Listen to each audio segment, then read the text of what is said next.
The following is a presentation of The Day.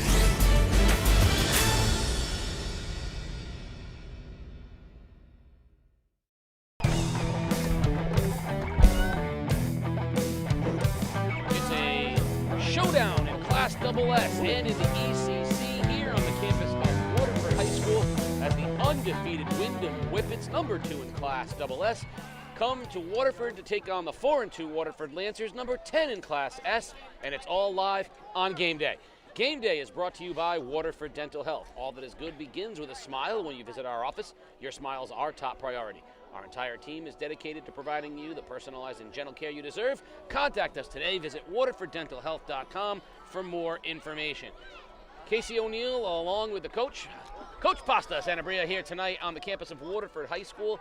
And tonight, we get to see something special, an undefeated Windham Whippets team, fresh off a big win at Killingly and then that rebound win. Yes. You know, what everyone was maybe thinking of a letdown, a second half pull away against New London.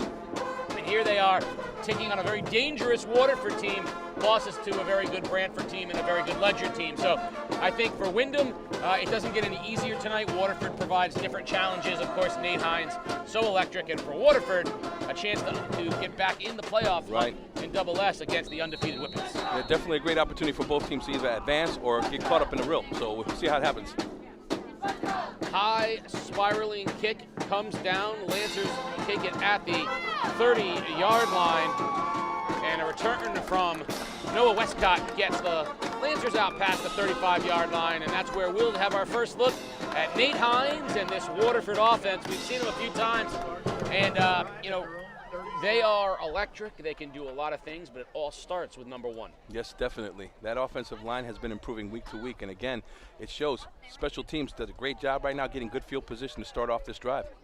Other side of things, Windham defensively, very, very physical. They don't give up a lot. They were a little surprised by the passing game of New London. Let's see if they shore it up because Waterford will definitely put the ball in the air. So first down, and Hines will operate from the shotgun. He's got 5 receivers in the pattern. Now we're going to do 2 men in motion, so there's going to be a flag on first down. They can't both go moving at the time of the snap. So I was thinking it was going to be a shift formation to kind of just put a little bit of disruption there. It seemed like Windham had everybody man-to-man matched up, and pressure was coming off the rip. So, you know, we're going to see what's going to happen from this series here. Tough movement there. Yep, you're going to see big Alexis Mangual. You're going to see Victor Mejia. You're going to see some punishing Asael Garcia Rodriguez.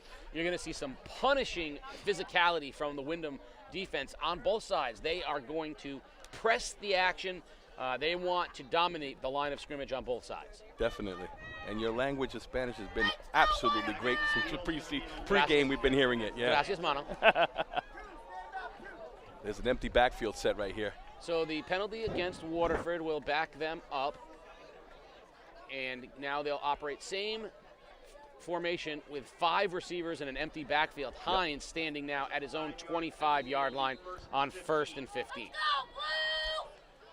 This is very weird as that inside receiver is unblocked or unmatched right now. Quarterback keeper Hines breaks it to the outside and gets back to about the original line of scrimmage where he's chased down by Travis Mangual and ridden out of bounds, so it'll be 2nd down and 10. Yeah, that no back situation there is just to see where that pressure's going to come. But again, I think Windham just is not worried about it right now. They have everybody matched up man-to-man, and they're bringing pressure from the edges.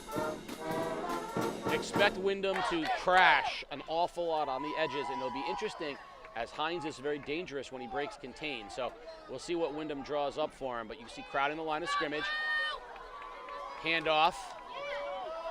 And getting to the 40-yard line goes Brady Sutman. The sophomore will bring up a 3rd and about 7, call it maybe 6.5 for the Lancers. This is going to favor Windham, but again, there's a no-huddle situation going on.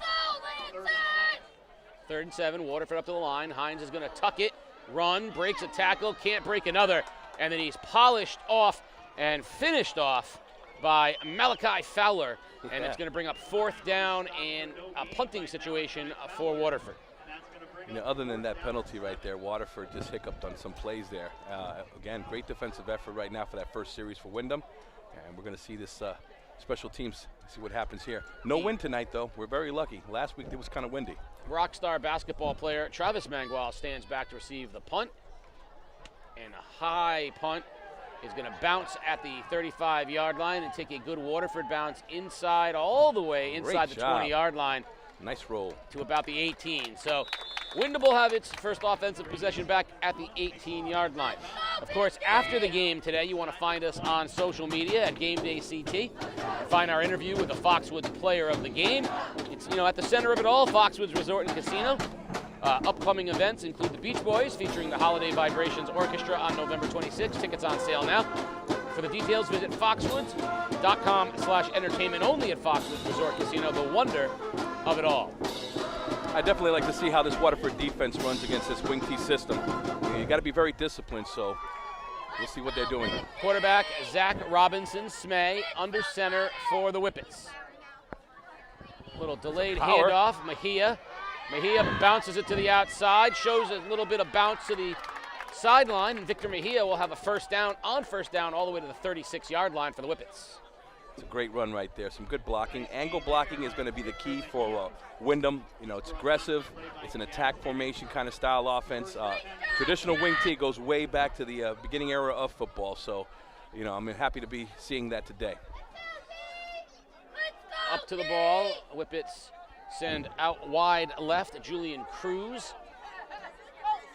Triple across the backfield. This is an unbalanced formation as the tight end's on the receiver side. Handoff. Darwin Melendez-Gonzalez. Gonzalez cuts it back inside. Gonzalez still on his feet. Darwin Melendez-Gonzalez all the way to the 42-yard line. Big run for Windham. See, one of the things that Windham does traditionally is they run different unbalanced formations. That tight end was matched up with the split receiver, made him an ineligible receiver, but at the same time, it makes him an edge blocker. So you're calling that defense probably on the wide side of the field, yet they're running on the opposite side. So it's a great call. So we've seen two runs from Gonzalez and Mejia, and they both net first downs for Windham. Robinson, Smay, under center. Two receivers out to the left, one in the slot. Dive straight up the middle. Mejia breaks a tackle. First down and more to the 30-yard line. And Windham, 3 offensive plays, 3 first downs, all on the ground, big chunks of yardage. Yeah, that offensive line is getting off the ball real quick and getting under the pad level of Waterford right now. Waterford's just trying to find out who has the ball with those little misdirections going in the back, and they should just be playing their assignment. If you misbreak that, it's going to cause a lot of trouble. But again, offensive line from Windham looks pretty good. First down, Windham. 28-yard line of Waterford. There's the unbalance to the right side. Cruz is the wide receiver to the right. Smay under center. Robinson, Smay. Handoff. Looks like Mangual straight up the chute, and it'll be a gain of perhaps 5 yards on first down from Travis Mangual. It'll bring up 2nd and 6. It's a beautiful sunset in the backdrop here, man. We've been having wonderful games. That the sunset has been amazing. This autumn weather kicking in. I'd say a month ago we were sitting back here sweating before a game, and now right now it's pretty chilly. I got my cup of hot cocoa here steaming up. It's a great drive right now from Windham. 2nd and 6. They're happy to eat clock, keep the ball away from Waterford. They will be content to just grind and grind. You might see a pass or two, and that's all on the night. Here's that twin set to the left. Robinson, Smay. There's the waggle. Play action, keeps it himself, quarterback keeper, and he'll cut it up and out, maybe a gain of 2. That was actually well pursued by Waterford, and it'll bring up 3rd and short. Yeah, definitely a great pursuit there. They knew he was going to keep that ball once he started tucking it in. Picks up 5, though, a little more than we thought. He held on to it for another yard or 2. So 3rd and less than a yard, ball inside the 20 at the 19.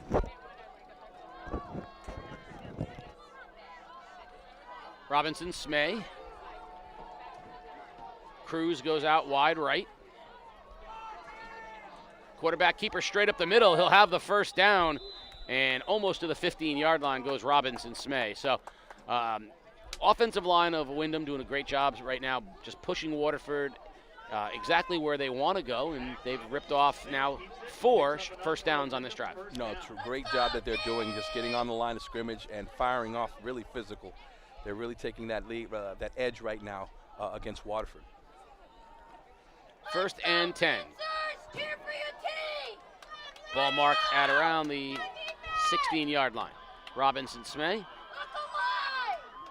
Handoff, Mejia, off tackle, heads to the outside, gets a great block from Cruz towards the end zone. Touchdown, Whippets. Victor Mejia, and credit Julian Cruz with a great block out there from his wide position. 6-0 Whippets. Great perimeter block, you're right. And then the offensive line watching those two down linemen down there, and the end sealing up with the fullback lead was just a great play.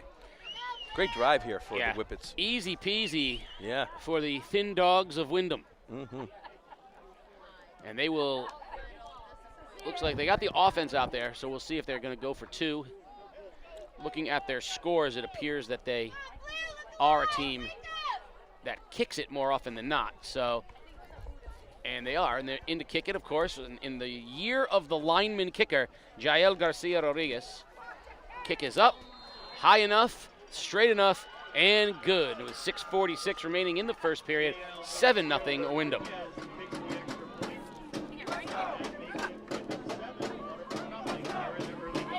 So, you're looking at Windham this year. They opened up with E.O. Smith and put a hurting on them, 56-14. Came back against East Lyme, and it was not really a close game there, 47-19. And then their one close game of the year, they played Woodstock and beat Woodstock by a touchdown. Then they went and they shut out Bacon Academy, ripped that upset win over Killingly, and came back with a win over New London. All on the road. All on the road. Because they are under construction at Windham High School. So Windham is playing a road schedule, and they are 6-0 on the road so far. Really untouched. A surprise in Double S. The Killingly win, of course, putting them on the map statewide. If Killingly bounces back and decimates Brantford last week. So Windham is right now, sitting at number 2 in Class Double S and in great position. They have this game tonight, and then next week's marquee matchup with Ledyard, and then Weaver Montville to finish the year are 2 games they should win. They could suffer a loss against Ledyard and still get in, but they are eyeing that undefeated season. High spiraling kick, taken at the 20-yard line by Sutman. Now he cuts it inside and breaks a tackle, crosses the 30 to the 33-yard line. Nice return by the Lancers, and they'll set up shop with good field position at the 34-yard line. Yeah, their kickoff return team for Waterford has been really good this year, always averaging to the 35-yard line every time they get that ball. So, it's still rolling on Waterford Lancers' side. On the other side of things, Waterford, of course, opened with that tough loss to Brantford week 1 here on game day. Rebounded with big wins over Stonington, Rocky Hill, and New London, 3 straight, before that very tough loss to Ledyard, and then they rebounded last week with a big win against Griswold. So Waterford trying to win 2 in a row here, but this is a tough test. Hines, quarterback keeper, nothing there, and he's hit by Garcia Rodriguez and brought down for no gain. Yeah, this Windham Whippet defense is flying to the ball. They're reading their keys right off the rip, staying disciplined, and then wrapping up. They're a physical wrapping team, I'll tell you. Surprised to see Waterford not throw the football yet. Windham last week, 21-20 at halftime against New London. New London scoring all its touchdowns through the air in Windham. We thought Waterford would try to expose that tonight, and so far they have just kept the ball in Hines' hands and have not thrown it yet. 2nd and 10. This time Hines will throw. Has time over the middle, and it's intercepted. Malachi Fowler, and he's going to take it all the way to the 2-yard line. Fowler with a big interception, and you're knocking on the door. This defense is a high-risk, high-reward defense. I mean, man-to-man, they're very physical. There's no one playing safety deep. But then, all of a sudden, they're trying to expect that linebacker to drop off and help. He actually stayed in the zone and saw the quarterback throw it right down the middle. Quick pick, and, man, good speed for his athleticism in that spot. Hines, I think he thought, he saw the front side open. He didn't see the linebacker coming up weak side. Right. Fowler stepped right in front. Only a sophomore, Malachi Fowler. And, it's a tough read for Hines. He sees the receiver, and we have not often seen a team drop that linebacker there. Yep. He was not expecting that. And Fowler had a chance to either level the receiver or get the pick, and he, of course, wisely chose the pick. 1st and goal. Handoff Off left tackle, Mejia pushing towards the end zone. Touchdown. Victor Mejia and the Windham Whippets, and 13-0 just like that. Yeah, well, again, that was a defensive coverage call, meaning everybody's man-to-man, so that linebacker really is covering the inside back coming out of the backfield. So he just didn't see him through that pressure. Man, that was really tough. But again, that great defense in regards to man-to-man pressure, high speed, and going all out man-to-man. That's very risky. No wonder New England scored some touchdowns in the past. Jael Garcia Rodriguez in for the extra point for the Whippets. The big lineman with a great leg as well. He'll do it out of the hold of Robinson Smay. That kick is up. It is good. And with 5:38 remaining in the first quarter, Windham on top 14-0. We're going to send it away for a quick break. You're watching Game Day live on theday.com. You buy better. Better at first. Much better. So much better at first. The right insurance at the right price. You buy better at first. You buy better at first. You buy better. The Burns Agency can feel it, and we know you feel it too. Fall is here. Crisp air, falling leaves, pumpkin everything, and football. So much football. With a new season upon us, it's a great opportunity to take a quick time out and make sure your insurance program is in order. The Burns Agency is here to help you play by play. Strong coverage, dependable service, and touchdown savings. Give us a call or visit us online. The Burns Agency, proudly serving Eastern Connecticut since 1932.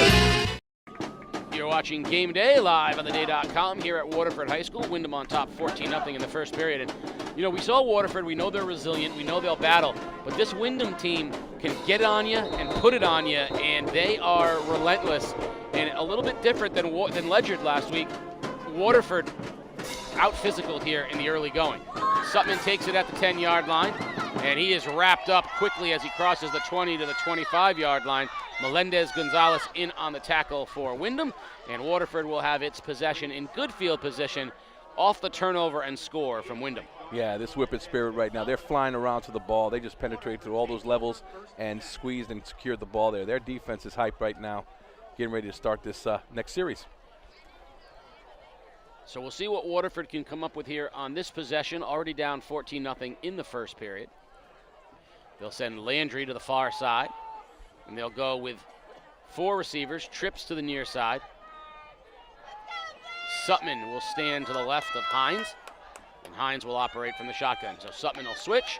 We're going to try to see if it's a man defense, motion man, jet sweep coming up. And there's the jet sweep, and it's read brilliantly, tackle Great broken. play.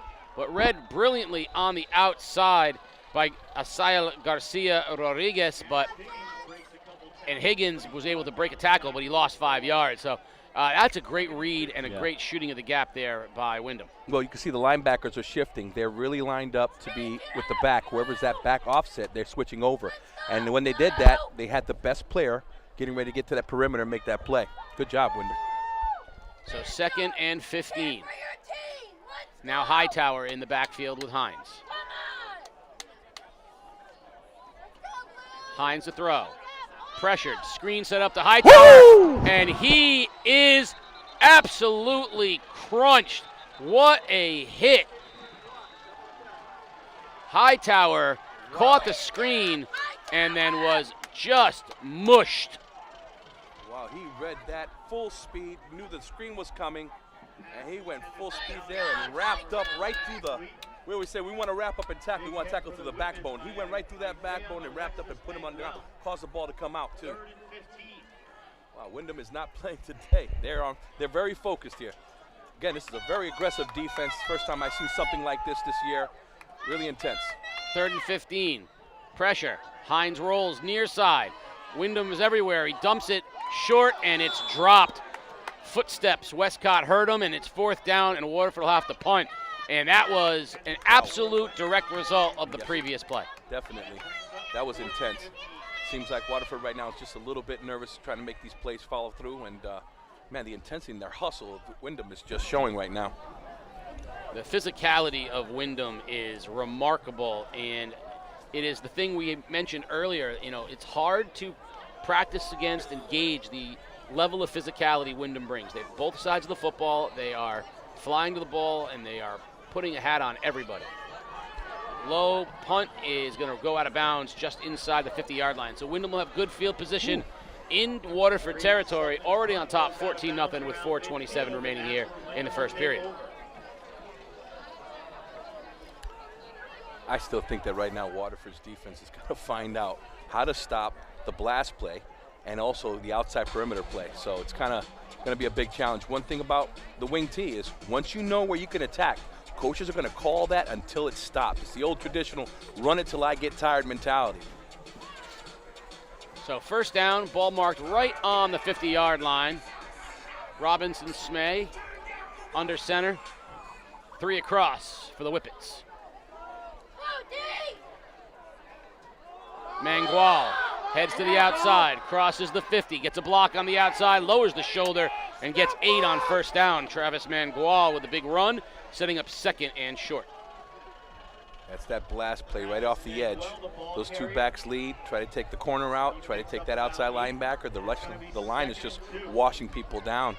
You know, you have to get off your blocks. Waterford has to make sure they can find a way to get through those gaps and get off their blocks and make plays.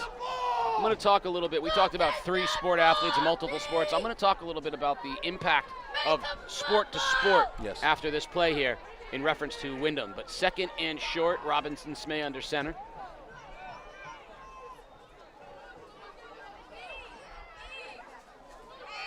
Barking signals. Keeps it himself, dumps it out in the flat. It's complete to Mejia, and he'll be wrestled out of bounds at the 30-yard line, but first down, Windham. So last year we saw the Stonington High School football team have one of its best years, and we talked about the success of their basketball team, the success of their soccer team, and how some of the players from basketball migrated over, played football, and the impact of winning in other sports and what it can do for you.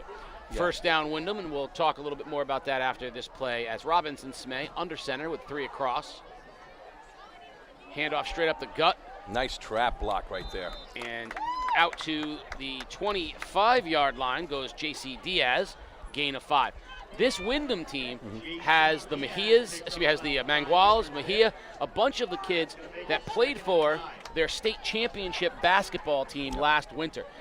Robinson Smay, Alex Lee was on that team as well. So you got 4 or 5 guys that were state champion basketball players. And I think that goes a long way towards the winning mentality of a team like this. And now the football team's trying to match. Mangual is going to try to bounce to the outside. And good pursuit by Waterford on that one. Again, that was a great job from them, trying to get that pursuit and force them out of bounds. You know, you're right about that. One of the things that I've always enjoyed about athletes is that you could find another sport that develops you to be even a better player in your sport that you love. You know, so when I played football, I loved football, but wrestling, conditioning, the tradition there, then going to track and be a form runner allowed me to be a better football player. That is cyclical in the cycle of a 4-year span.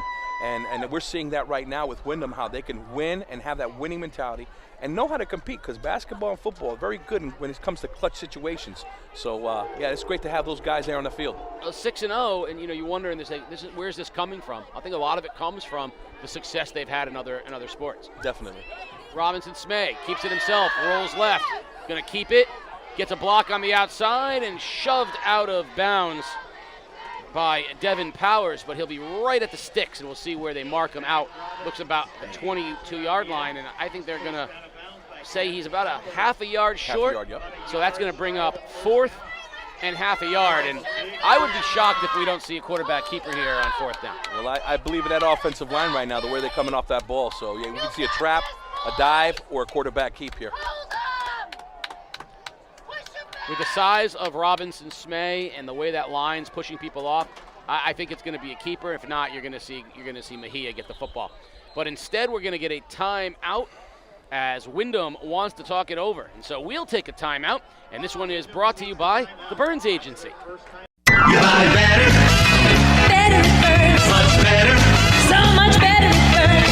The right insurance at the right price.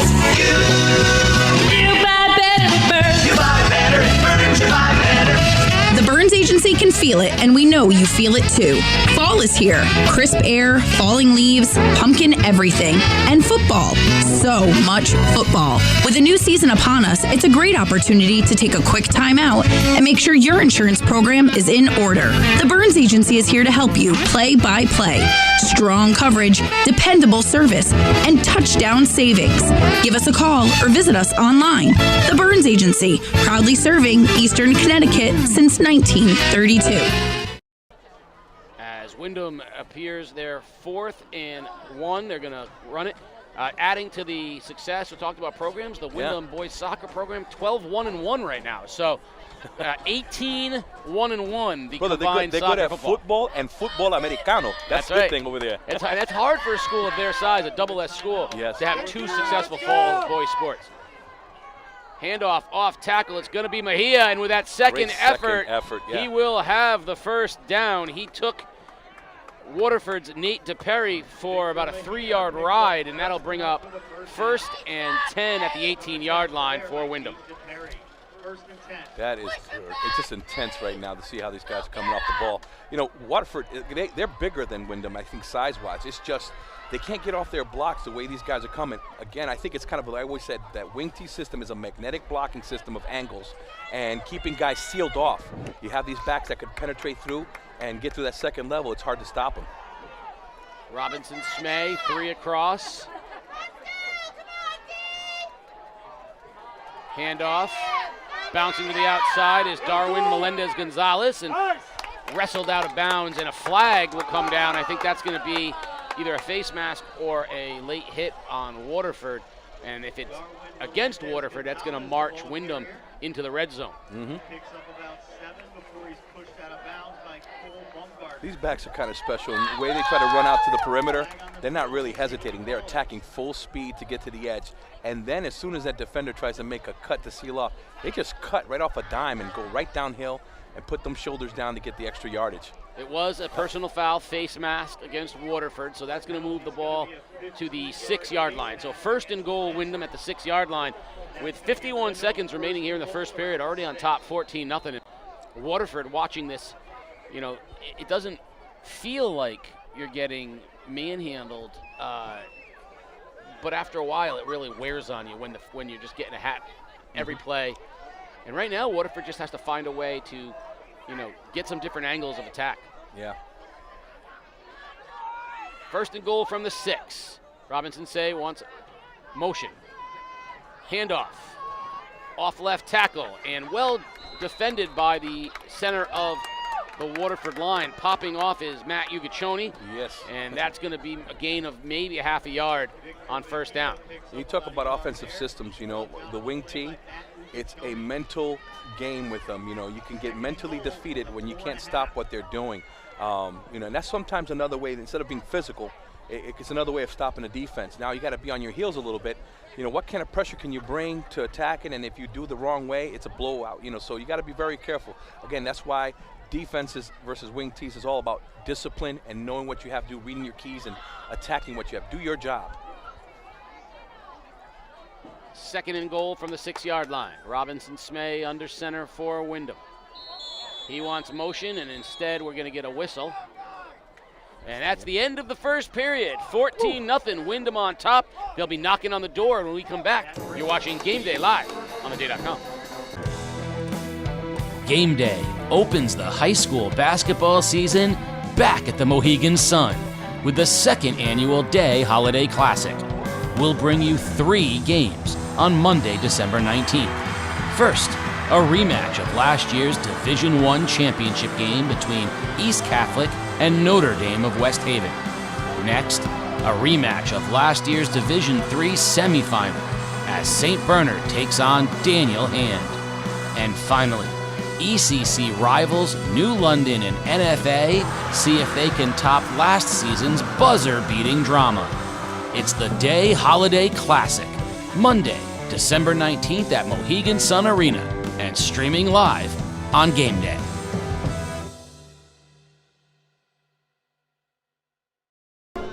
All All smiles for Windham with a 14-0 lead and the ball on the 6-yard line. And well, speaking of a smile, all that's good begins with a smile. When you visit our office, your smile is our top priority.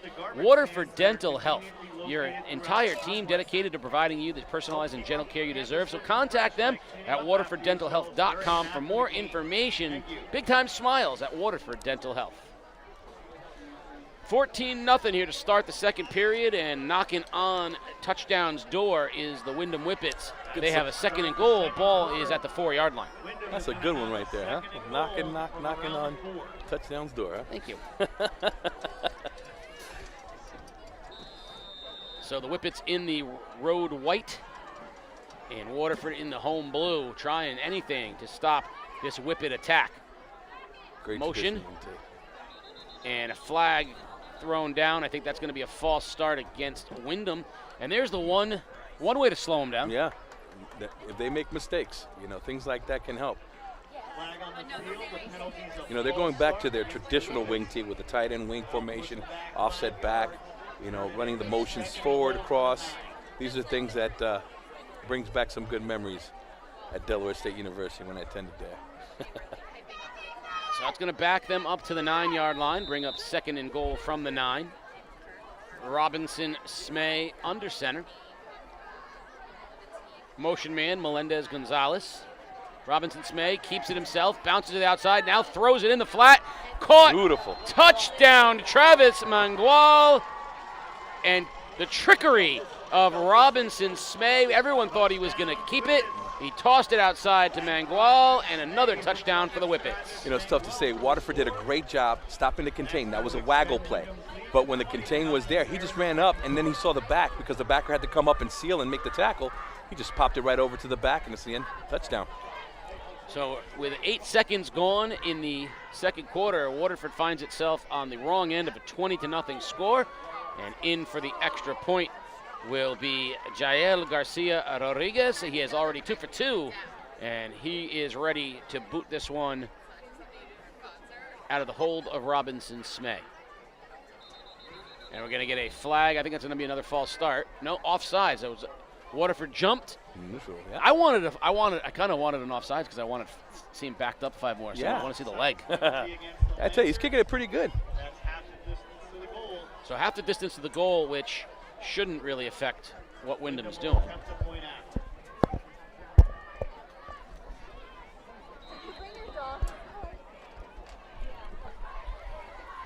And we'll try it again.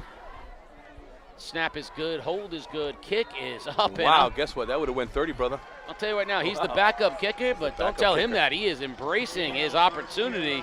And with 11:52 here in the first half, 21-0, Waterford is down. Windham rolling already. Man, Coach Prose will find a way to get the best out of every athlete. One of the things I do admire about him throughout the years, just knowing him, he has a way of keeping kids and building their morale and building a team morale around it. So here's a young man that might have not kicked during the beginning of the season, comes in, coach says, hey, look, I know you can do it. We do it in practice. Try to step it up. And he's like, Coach, I'm going to do it because I love you. So that's the thing about Windham. When they have a lot of unity like that, they're a very tough team to beat. Most teams, some teams have a kicker who, has been doing it for a while, but I think, especially when you're a small school, like Windham, it would benefit you to take every single kid and say, each one of you is gonna punt 3 times. We're gonna see what you got. Right. Then each of you is gonna kick off. Yep. We're gonna see what you got. And some of them are gonna be hilarious. Yeah, They're all gonna laugh. top them 5 yards, right? Some are gonna kick and miss and fall backwards. Yeah. But you never know when someone might have a natural ability, especially punting and kicking, which is not something a lot of them have ever even tried to do. It's something that you don't even do in the off season because you're not really allowed to do so. So, to have a player like that that's versatile, it's really good for Windham. Kick is put on the turf and picked right up again, bouncing to the outside. Breaks up. Brady He's Sutton. gone. Sutton crosses the 50 and into Windham territory. So a great return from Brady Sutton will put Waterford in its best field position. 1st and 10 at the Windham 45-yard line. What a lot of heart by Brady there. He just ran and he felt, first of all, he bobbled the ball, gets the ball back, sees the first level, penetrates through there, and he just decides to do what great natural runners do. Just put your head in the hole and start running. And guess what? Got there midfield, and right now they have a good field position right now, Waterford. Waterford has not really mounted any form of offense. The Windham physicality has shut down their running attempts, and Hines, the one attempt, was intercepted. So we'll see what they do here. Empty backfield. Hines stands at midfield, and he's going to roll right, and that's a designed keeper play, and he'll get a yard before Mangual chases him out of bounds. So, not to question the offensive set, but I don't think you can run the ball against Windham laterally like that. No. And I think you gotta take advantage.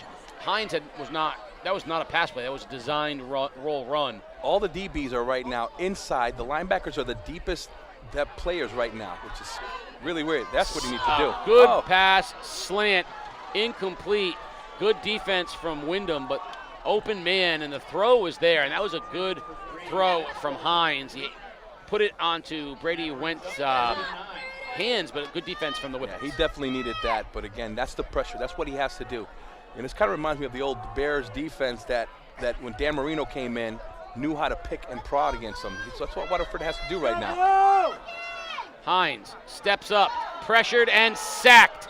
Sacked behind the line of scrimmage. Yael Garcia Rodriguez, and it'll bring up 4th down. And that pressure, and with all those guys up on the box, I've got to think you got to be looking at a CJ Landry to just.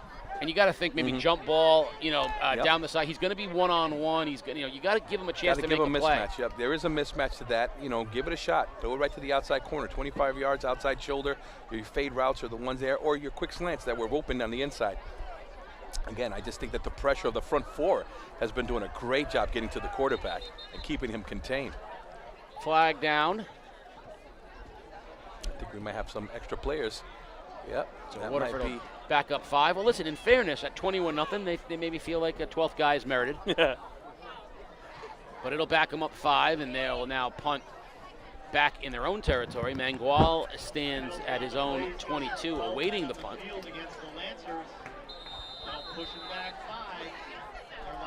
There's a packed family stadium tonight here, brother. We're in the middle of all these fans.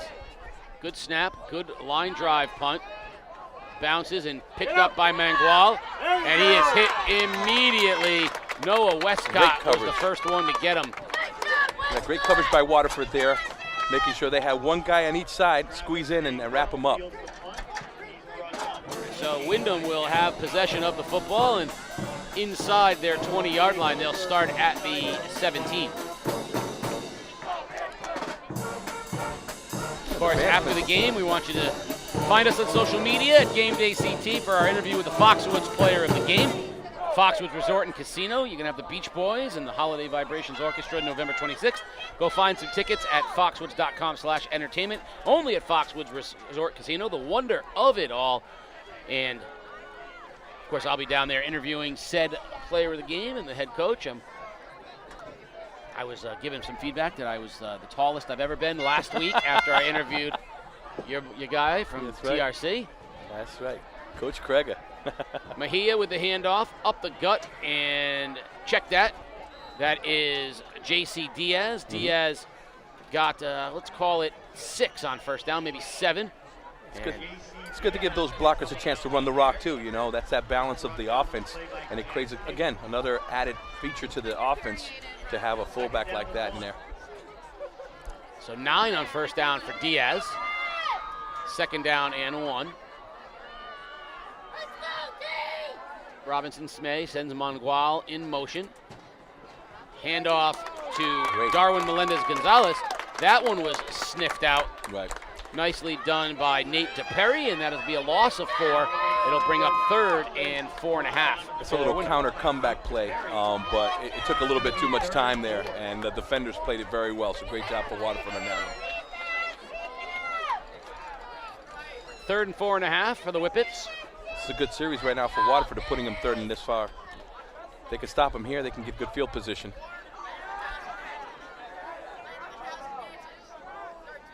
Robinson Smay looks over twin back. There's the unbalance. Sends Mangual in motion. Rolls out right, keeps it himself. Big hole, bounces to the outside, stays in bounds, and pushed out of bounds at the 40-yard line. First down, Whippets. Zach Robinson Smay. He's a big quarterback. 75 yards he went against Killingly for a big touchdown, so we know he can run the rock. Yeah, that unbalanced scheme, when they do it, they don't just, it's part of their system.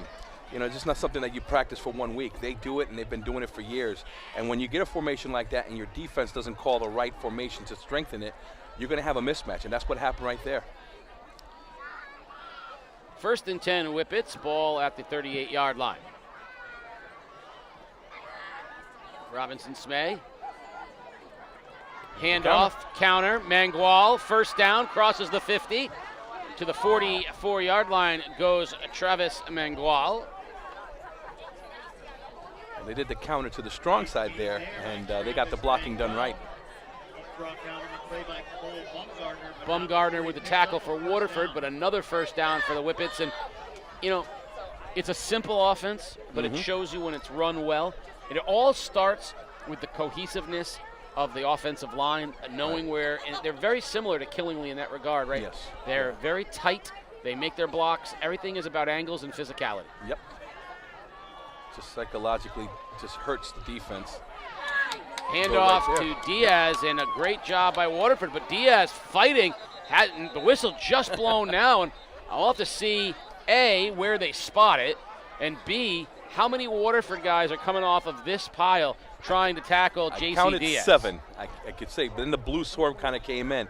That's the toughness of these running backs. These kids don't want to go down. Man, that's great energy right there that they're holding off. And it's tough for defensive coaches to find out what they can do to adjust real quick with this. This is something that, really is hard to change during the course of a game. The good thing about the wing T system, too, is that all the coaches that are involved in the offense can see what is available for them to run. So they're calling good, efficient plays. 2nd down and 9. Robinson Smay.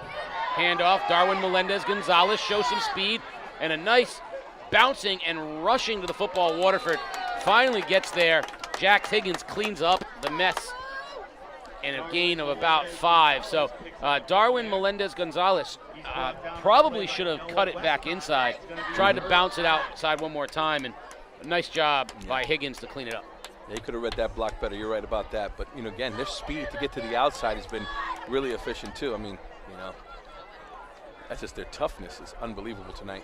I think this is probably all the teams I've seen. They've been the most physical right now. What we have not seen in a while is Victor Mejia, their leading rusher. He is on the sideline. They have been doing this with a combination of Mangual and J.C. Diaz. So Mejia is on the sideline right now, and he has been their stalwart. So Windham not skipping a beat here. Next man up. Fake handoff. Robinson Smay is going to throw man wide open. Emmanuel Vasquez, touchdown, Whippets. Beautiful timing of it. Perfect. The play action, Waterford sucked up, and Emmanuel Vasquez beat everyone into the pattern, and Robinson Smay found him. Touchdown, Whippets. That's the toughest thing about the wing T again. When you're running it hard, you're going to have your corners come in, you have to have your safety. They jumped on it knowing those 2 guards pulled across, and it's a waggle scheme. Wide open. Great throw. I got to credit the offensive coaching staff of Windham. The timing is everything, and it was the perfect time. Everyone was expecting the run. They sucked it up, and when Robinson Smay waggles out, everyone's sucking up to him, and that receiver, Vasquez, wide open.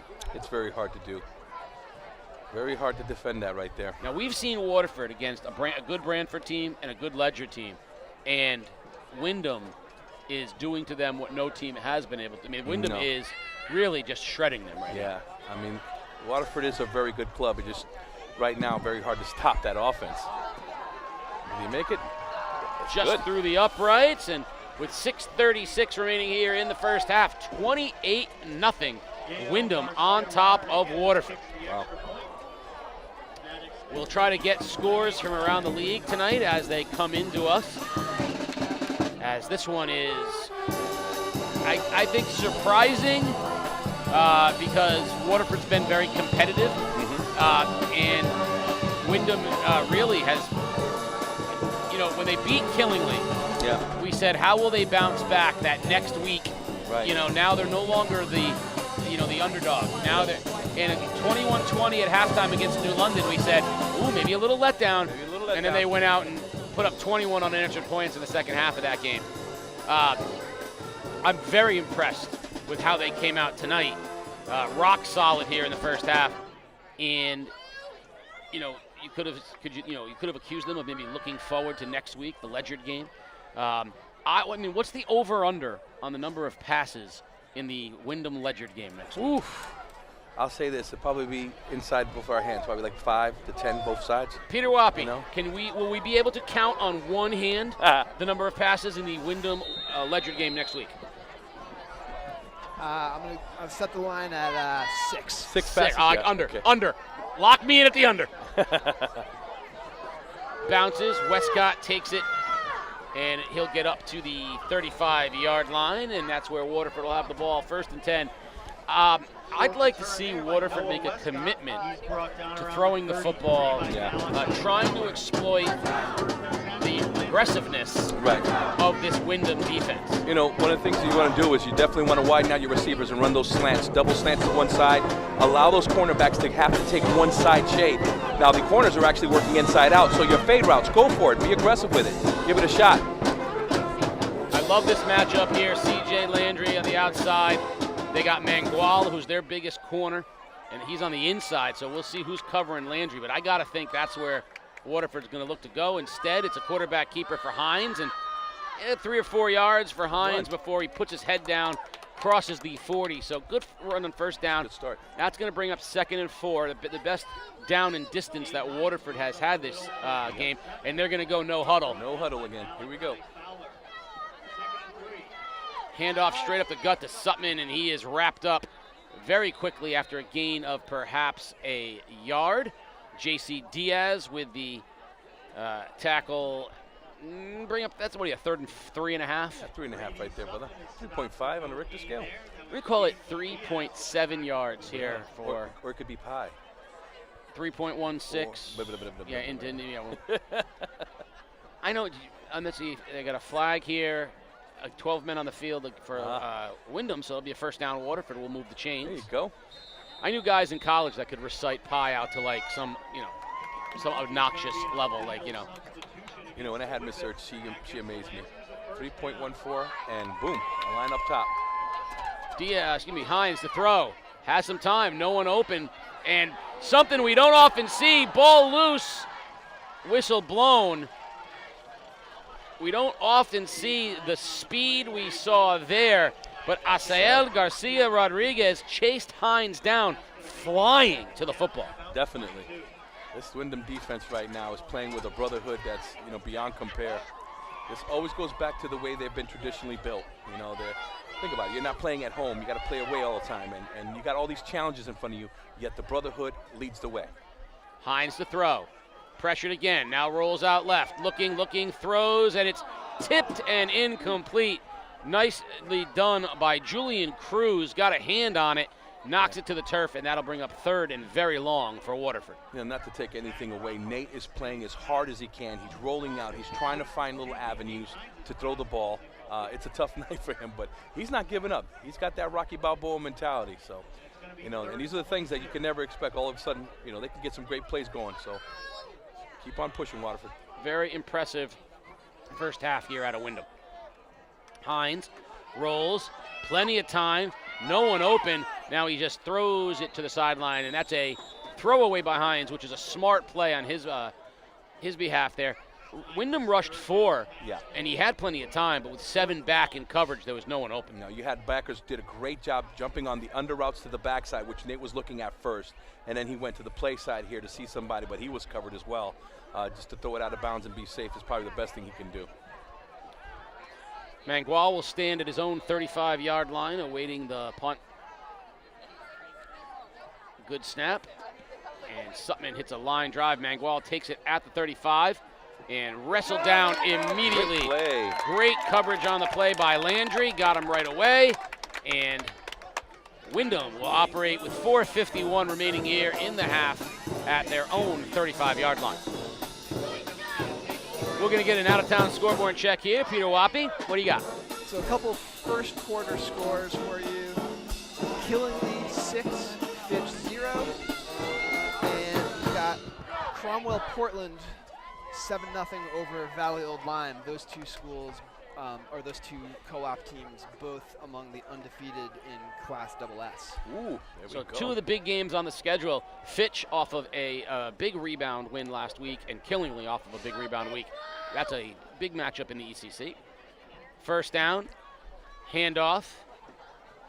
Diaz will get about 2, the center of the Waterford line, pushing him back, but a nice 2-yard gain for Diaz, maybe 3. The center of the Waterford line doing a much better job. Diaz, a powerful runner, but not the same elusiveness of a Mejia or the same speed of a Mejia, who we have not seen since early in the ballgame. He's a finisher. You know, that's one kid that you can see when he lays his shoulders down, he drives through. You know, but these young other backs, I'll tell you right now, they got a little specialness in them.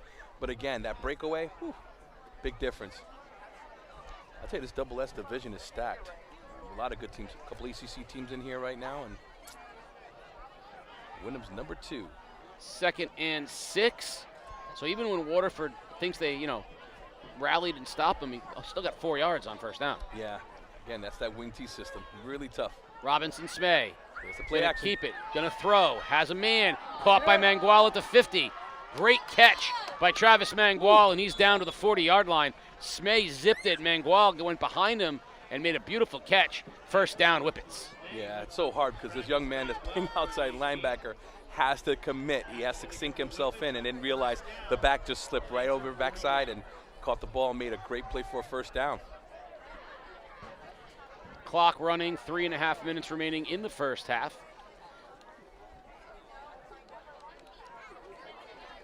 Robinson Smay, 3 across.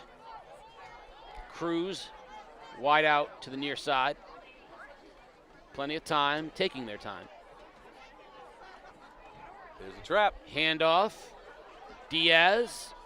Diaz pushes the pile forward, and he'll have a gain of 6 on first down. So big hole, and Diaz, with that big body, got 6. I got to give a shout out to that lineman, Malachi Fowler. He pulled that trap and drove that guy outside to make that lane. Great technique. That's the one thing. It's a 1-2 kick. 1-2 kick. Those little G schemes that we've learned back in the day when I played, they're very effective when you get a defensive player that's wanting to get up the field and try to make a play, and all of a sudden he gets blindsided by a lineman. Another feature in that wing T offense. 2nd and 5. 2:30 remaining here in the half. Cruz goes far side. Robinson Smay sends Mangual in motion. Fakes the handoff, rolls, wants to throw, and he is Great play. sacked. Waterford Good job. got pressure, got to Robinson Smay. Coming out of the pile for Waterford was Chandler Matevier. And it's going to be 3rd and long, a loss for Windham. And that's the first time Waterford has gotten to Robinson Smay. That was a great contained rush system right there. They just fought to the outside and squeezed them. The offensive tackles kind of lost grip of those plays, and then wrap up the quarterback. Under 2 minutes remaining here in the first half. 3rd and 11. It's the longest third down we've seen for Windham. Mangual goes in motion. Little trap play. Big hold. Darwin Melendez-Gonzalez, and he'll have the first down. What a run. So first down, chains move. Darwin Melendez-Gonzalez.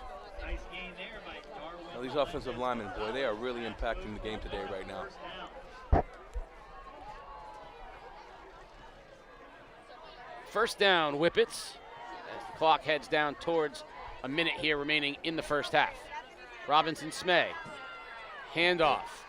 Melendez-Gonzalez showing speed, looking for a block, cuts it to the outside, one man to beat, reaching for the end zone, Whoa! and touchdown, Wow, what a Whippets! play. What a run from Darwin Melendez-Gonzalez. Showed vision and speed and resiliency and would not be Unbelievable. denied. Touchdown, Whippets. Great run, unbelievable run. They had him contained, and he bounces it to the outside, and all of a sudden he becomes a track star. Gets right to that corner, and then that last guy was in great position to tackle him. He gives him a stiff arm with the outside shoulder, couldn't finish the tackle, and then he dives into the end zone. He wanted to get in there. Oh, we talked about Mejia being out of the game since early in the ball game, and what a step up we have seen from J.C. Diaz and Darwin Melendez-Gonzalez. They have both stepped into roles along with Mangual, and Windham has not skipped a beat here. With 1:02 remaining, the extra point is up, and it is good. And hard to believe, 35-0 here in the first half. More scores from the out-of-town scoreboard. Peter? So Killingly scored again, leads Fitch 12-0.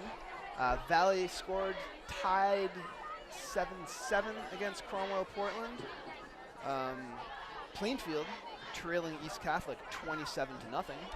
And Bacon with an 8-6 lead over Griswold.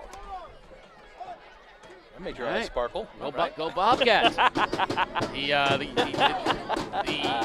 the junior voice of game day. Is at his starting center position tonight. So. Amen. What a great position to be a center. Center and a catcher. So proud of my nephew. He said now he just, for his Letterman jacket, he can get a C. Yes. And so it's center and catcher, so he doesn't have to, double duty. Double duty. Then down the road, hopefully be a captain. I'll tell you a story about him in the center position that I think you'll appreciate, but it's a good story for all, all players when they talk about being in control of yourself and being in control of the moment and understanding, sort of the tempo and flow of sports. We'll talk about it after the kick here. Windham will kick it off 35-0 with 1:02 remaining here in the first half. Kickoff will come from Jael Garcia Rodriguez. Nice kick. Big boot. Sutman at the 15-yard line.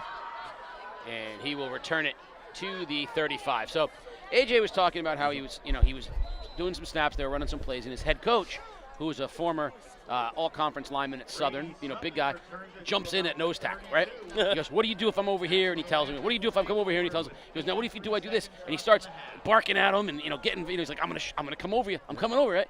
And then right before they were supposed to do the snap was on 2, he jumped at him, and AJ snapped the football. And he's like, he got disrupted. And I said to him, you're the center. You're the only person on the field who knows exactly when the play is going to start, because it doesn't start till you snap the football. I go, you should look at him and go, bark all you want, big dog. Get yourself tired out, because nothing's happening till I take the snap. That's right. It's like a pitcher on the mound. You dictate the tempo. Definitely. Hines to throw on first down, pressured in the pattern, intercepted by Mangual at the 40-yard line. Mangual still on his feet. Mangual to the outside looking for a block. He's got some blockers. And Mangual still on his feet, stays inside. Can he get there? Just down to the 4-yard line. Unbelievable effort. Travis Mangual with the interception and almost took it back for a pick 6, but with 35 seconds remaining here in the half, Windham will have it first and goal at the 5. I feel so sorry for Nate. Nate made the perfect read. Landry was wide open. He went upfield, but he didn't turn back. And the ball was thrown. He could have just caught it there. Would have been a great play for Waterford, but then out of nowhere, Windham picks the ball off and gets close to the end zone, man. Another opportunity for them to score with 35 seconds left. 35-0. Now, this is important because if they do score here, it means we would start the third quarter with a running clock. Score. Yeah, we learned that last week. First and goal at the 5. Windham in control here with timeouts as well. So they have no rush with 35 seconds. Quarterback keeper Robinson Smay, and he walks into the end zone on his feet. Touchdown Whippets, and Waterford stunned here, 41-0, and we're not even at halftime yet. The Whippets are real. They are real. Boy, the brotherhood in that team right now is level 9 for me. They are definitely for real. They have put a hurting on a good East Lyme team. Yeah. A good Killingly team, and this Waterford team came in at 4-2, and was really not far from being 5-1. No. And this Windham team, the most in control we have seen all year. The extra point is up, and it's good. And with 30 seconds remaining in the half, 42-0, Windham on top. This is a very impressive effort from Windham. Yeah. No, I love what you just said there. Discipline. We always said that some of the teams that Windham's had have great athletes, but the discipline was just a little bit off, that they would kind of fall into that game get caught in a situation, and then they would lose those games because they broke down. This team right now is a united front. They're not even worried about their opponent. They're just executing what coach has a game plan for them. And the brotherhood, I mean, they're hugging each other, they're giving each other high fives, and then they're just going one play to the next play to the next. So, you know, you're right. They are a real team right now tonight. At halftime tonight, you're going to want to stick around and watch the Week 7, Grade 8, the top plays of the week around the ECC, as well as highlights from Thames River and Prince Tech and the ECC Cross Country Championships. It's been a packed week, but speaking of championships, next week starts the grind, the championship week here Yes, on sir. game day. On Wednesday, we'll have the double boys soccer finals. On Thursday, the field hockey and both girls soccer finals. On Friday, both volleyball finals. And on Saturday, we'll be jumping in the pool with some swimming. I'm amazed you're doing that, brother. You gonna bring your flippers? I'm going to need to have oxygen one He's way or off! the other. And there is another great run back by Sutman, this time out to the 45-yard line with 22 seconds remaining in the half.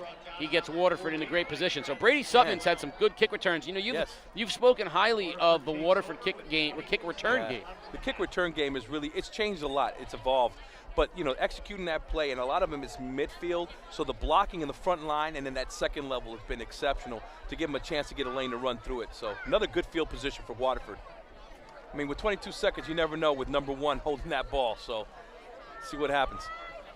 You see Mangual in his deep safety position here. Now they're playing cover 2. They're dropping back in a zone coverage. Hines pressured, and he just throws it away. It's incomplete. Landry tried to come back for it, but he was chased.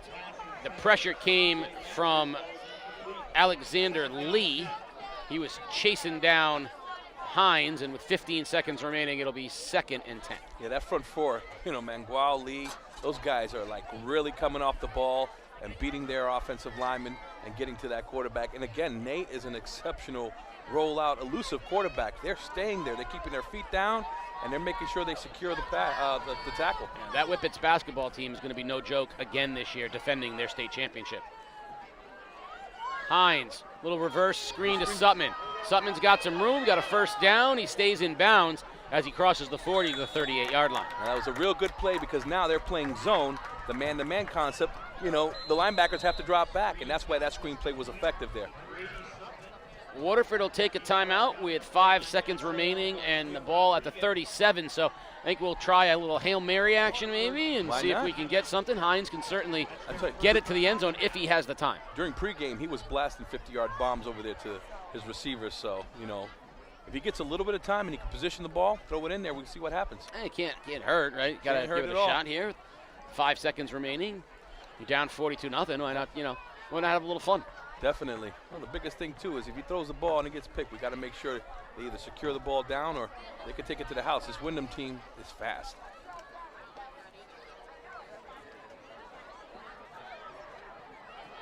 Temperature dropping a little bit here as well, getting a little chilly. I can feel about 4 of my 10 toes right now. Next week, we're going to wear thick socks. Yes, absolutely. I'll be inside a little bit next week, though. That's not true. bad. That's true. Hines looking for some time, steps up, going to keep it himself, and that's going to run us out to the end of the half. We are at halftime at Waterford High School. What an impressive first half from the Windham Whippets. They are on top 42-0. Stay tuned for the aforementioned halftime action. You're watching Game Day live on theday.com. Let's take a look at Game Day's Grade 8 top plays of the week. We'll start at Stonington High School, where Josiah Blackman shows the athleticism, great leaping catch, and the run, the balance, 43 yards for the Bears against the Falcons. What a great start. Coming in at number 7, they say that defense wins championships. Well, Rocco Sinelli and Gavin Jamieson strip sack, fumble in the end zone, pick it up, touchdown Crusaders as they cruise and remain undefeated. At number 6, welcome to Dudleyville. Nyara and Nalise Dudley with a twin setup. The serve, the volley, and eventually the kill as the Whalers earn the point at home with the power spike. At number 5, if defense wins championships, speed kills. Seth Cunningham, the vision, the afterburners, he's gone. Give me a little flex as you head into the end zone. Undefeated Crusaders roll over Prince Tech. Coming in at number 4, the cross-country championships at Norwich Country Club. Avery Mays and Ryan Gruska, the sophomore and the senior, Waterford and Stonington, unchallenged, dominant victories as they pace the field and capture the crowns in the ECC. At number 3, it's a Waterford girls soccer goal! Peyton Smith, Addison Wiseman contribute to put it in the net. At number 2, Soren Reef, running back, Soren Reef, kick returner. The power, the speed, Branford can't bring him down. He gets to the outside. Give me some stiff arms. You and you and you. Touchdown, Killingly. Reef not to be denied. But our number 1 play, down the stretch, Nate Hines, game-winning touchdown run against Griswold. Look at him leap over the defender and head to the outside. The speed, touchdown. Wow. Can you crack our top 8 plays? Submit them next time, and we'll see if you can make game days grade 8. First down for Thames River. This time, hand off to Cunningham, and he'll waltz into the end zone for the touchdown. Senior Seth Cunningham. First down, pass goes, and it's intercepted. Intercepted at the 20-yard line and returned into the 18-yard line by Matt Pirro. Pass is caught nice on the catch. slant route. Nice Touchdown. catch. Crusaders. It's that last game. It's the Thanksgiving game. Interception On the play by Thames River. Interception. Jaden Kirkwood, the senior, and handoff out low. Huge hole. Bounces it off tackle. Untouched. Touchdown, Crusaders. And a pass. Phillips in the throw. Has time. Deep over the middle. Wide open. Touchdown. Wow. Crusaders. What a ball. Justin Outlow. Second down. Snap is good. Rolling right. Pressured by Cunningham. And sacked inside the 5-yard line. Cunningham came off the edge. Cunningham, handoff straight up the gut. Big hole. Speed to the outside. He is gone. Touchdown. Seth Cunningham with a huge run. Here's a second down play. Chased and ball loose in the end zone. That's live and picked up in the end zone. Touchdown, Thames River, Gavin Jameson. Wow. It's got a lot of quality team programs that are only like 2 losses that could sit back and go into the playoffs and play. So Ball loose, fumble, picked up. Prince Tech rushing down the sideline. He's running. He's coming. The 40, the 30, and wrestled down. Wow, great at play. the 20-yard line. Big play for Prince Tech. At the end of the game, you're going to walk a half mile. I'm in a golf cart. I lucked out. I'm going down the steps. I'm good to go. Big hole, outlow to the outside, cuts it back inside, puts his clean. helmet down, and he is going to running. race to the end zone. Hits one more guy at the goal line. Touchdown, Ryan Outlow. That was an angry run right there by Outlow. Very physical.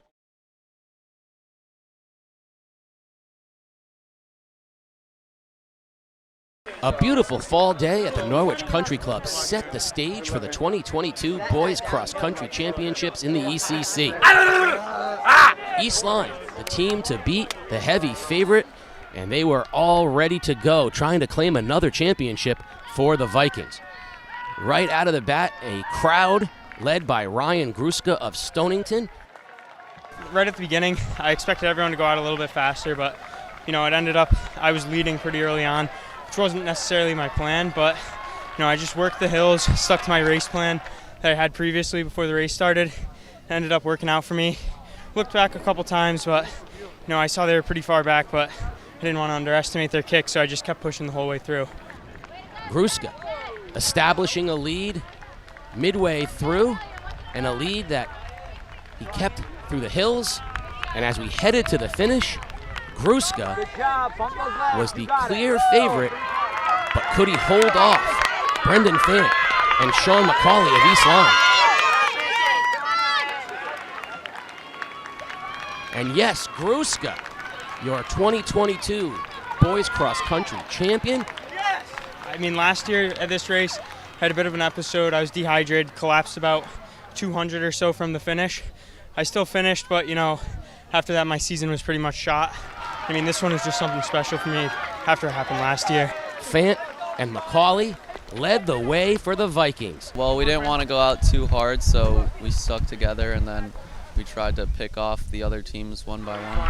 And as expected, East Lyme runs away with the boys' championship. Best part of the race is last stretch, last 1,000 meters. That's when you have to get in the mindset, this is the time to win, and that's where we did win. Beautiful fall conditions for the 2022 Girls Cross Country Championships at Norwich Golf Course. Go Lakers! Breakdown! Breakdown! Right off the chute, the question was, who's going to beat East Lyme? The girls from East Lyme were the heavy favorites, and whether or not they could compete for a team championship was not much in doubt, but who would be the overall winner was. Avery Mays of Waterford jumped out to an early lead and set the pace going down through the early turns. Every race that I've done this year, I started out really early in the lead and going really fast at the beginning, and that's usually helped me. So I thought that this might, I could do it the same way during this race as well. Could Mays keep that pace throughout the race? She was in front and never looked back. Well, at first, I thought I was going a lot too fast because there was no one around me and I couldn't hear anyone behind me and stuff like that. I was kind of in shock. I was really, really tired. I was exhausted the whole time. I was breathing super heavy. I thought I was just gonna collapse at the end of the finish line, but when I crossed the finish line, it dawned on me that I had actually won, and I was just super excited. Mays, your 2022 champion of the individual girls, only a sophomore. Maya Suarez of Montville and Helena Corey of St. Bernard's rounded off second and third place. And then it was all East Lyme. Fourth place, Kennedy Holsapple. Sixth place, Aranza Torres. Our positive attitude and how we all just support each other. I just think that really helps us as a team together. And then 11th, 13th, and 20th, 5 in the top 20. We are all just trying to stay really close together as a team and just work with each other like we have been doing the whole season. And the East Lyme girls cruise to the 2022 Girls Cross Country Championship. You can purchase a digital download of tonight's game or any of our live broadcasts at Vimeo On Demand. For details, head to vimeo.com/ondemand/GameDayCT.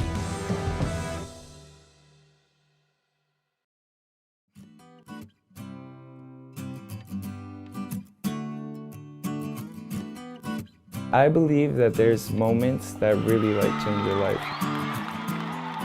And the talent show is definitely one of those moments.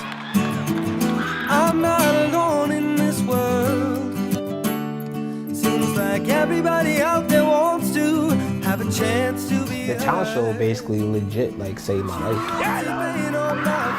I would have probably been in jail or probably be dead. Put me back in my place, but I won't make it easy on them. I'm a traumatic brain injury survivor. I was addicted to alcohol, opiates, then it turned to heroin. It's very taboo to be gay or to be trans. And it's never been so clear that you got a place now. Show us your face and get up on that stage and let the world know. We're not looking for sympathy, that's not what we're doing. We're looking to prove a point that arts can heal. That space, that energy, that magic, that's already therapeutic in itself. And that's what this new London Talent Show does. It allows young people to rip off labels that people put on them and come out of their own box or their own fears. Look, know that you can do anything that you try to do with faith in the man above and power that's inside of you. They're trying to stop you, don't let them block you or lie to you. If you let them, then they're liable to silence you. We could have been the stereotype. We could have been those people and fit the mold. The true measure of a person is how they respond to the negative things, how they respond to tragedy. And this is our response. This place destroys fear, destroys it, and empowers young people.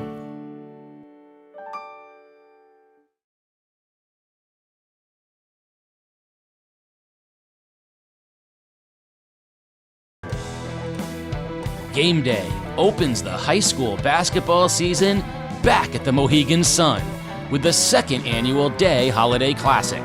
We'll bring you 3 games on Monday, December 19th. First, a rematch of last year's Division I championship game between East Catholic and Notre Dame of West Haven. Next, a rematch of last year's Division III semifinal as St. Bernard takes on Daniel Hand. And finally, ECC rivals New London and NFA see if they can top last season's buzzer-beating drama. It's the Day Holiday Classic, Monday, December 19th at Mohegan Sun Arena, and streaming live on Game Day.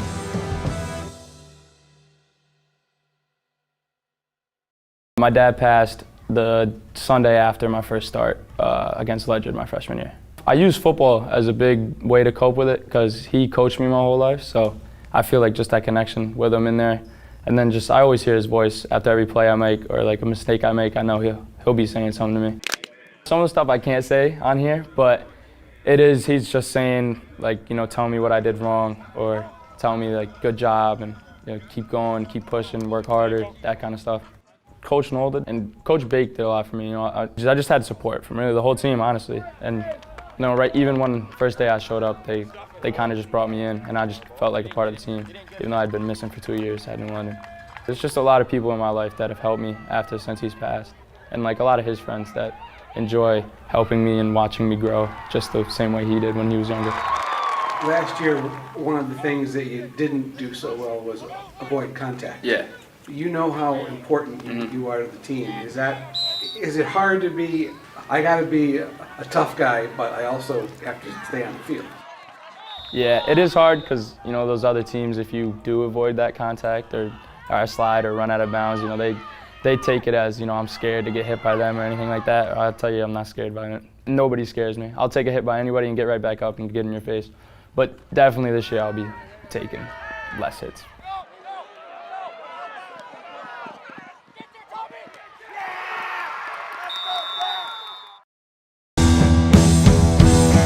Game Day is calling all fans, players, parents, coaches. We want your best plays. Send us a video on any of our social media platforms of any sport, practice, or game, and we will consider it for our Plays of the Week.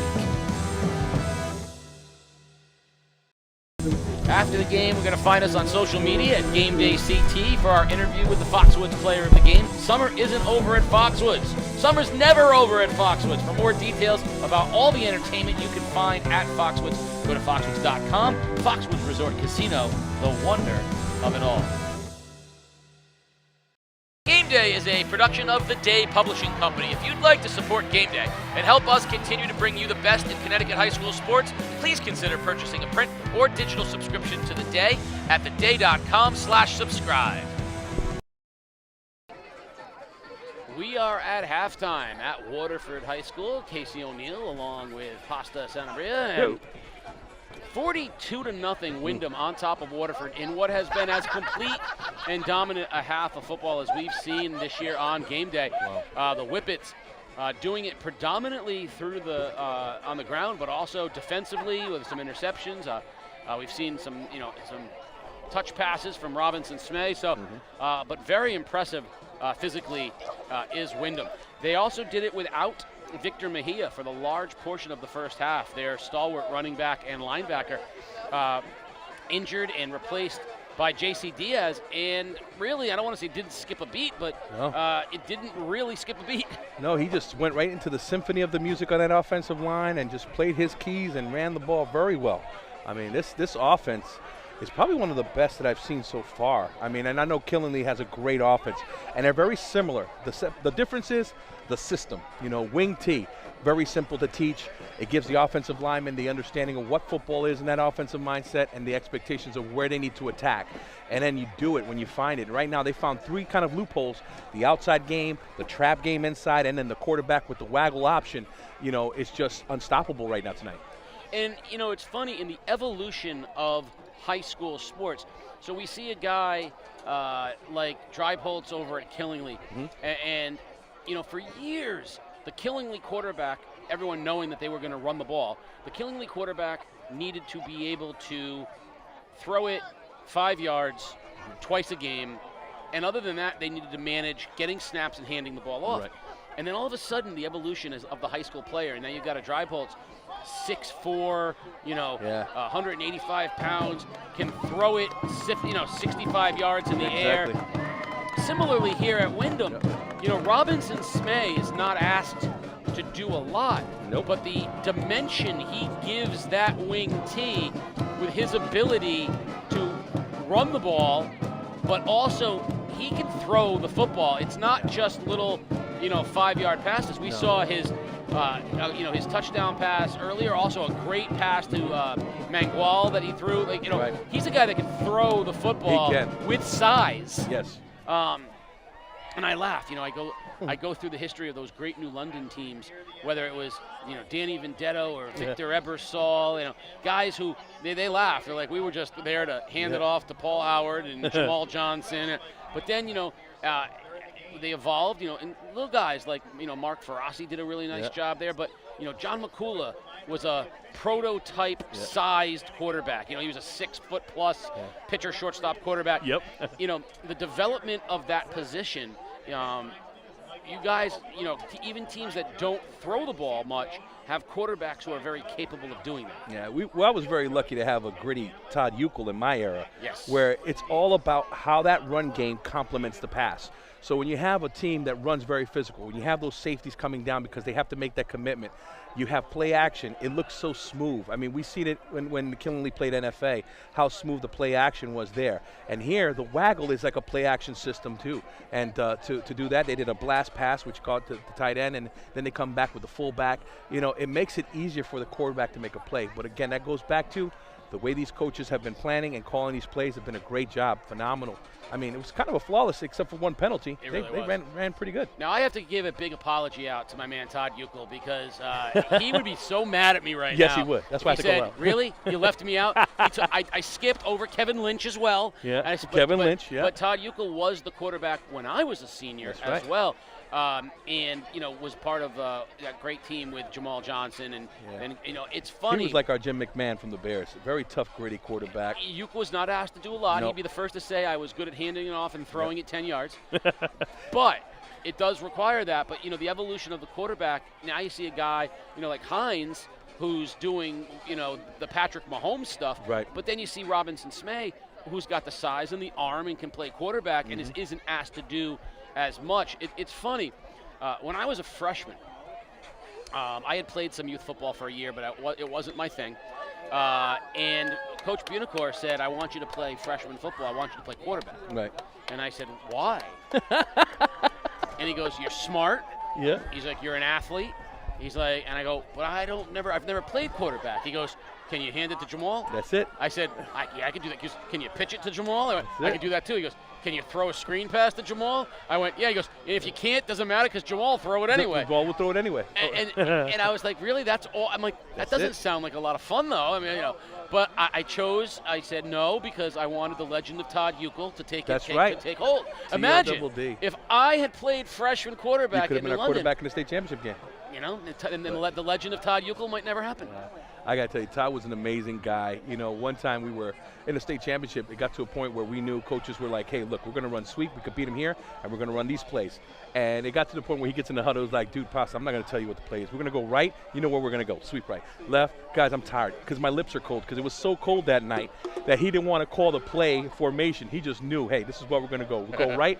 We go right. And Shea did a great job there, 200-plus yards in that state game. And, again, the play action that we had with, guys like Troy McKelvin making great catches in there in critical situations to get us to get that win. That's the win over Stratford? That's right. That's the win over Stratford, so. Off of back-to-back heartbreaking losses to Ansonia, that win against Stratford was cathartic because New London was really, as good a team as existed in the state over those years without a state championship. The idea that Jamal Johnson never won a state championship in football is sort of hard to swallow, with his legacy. But he won.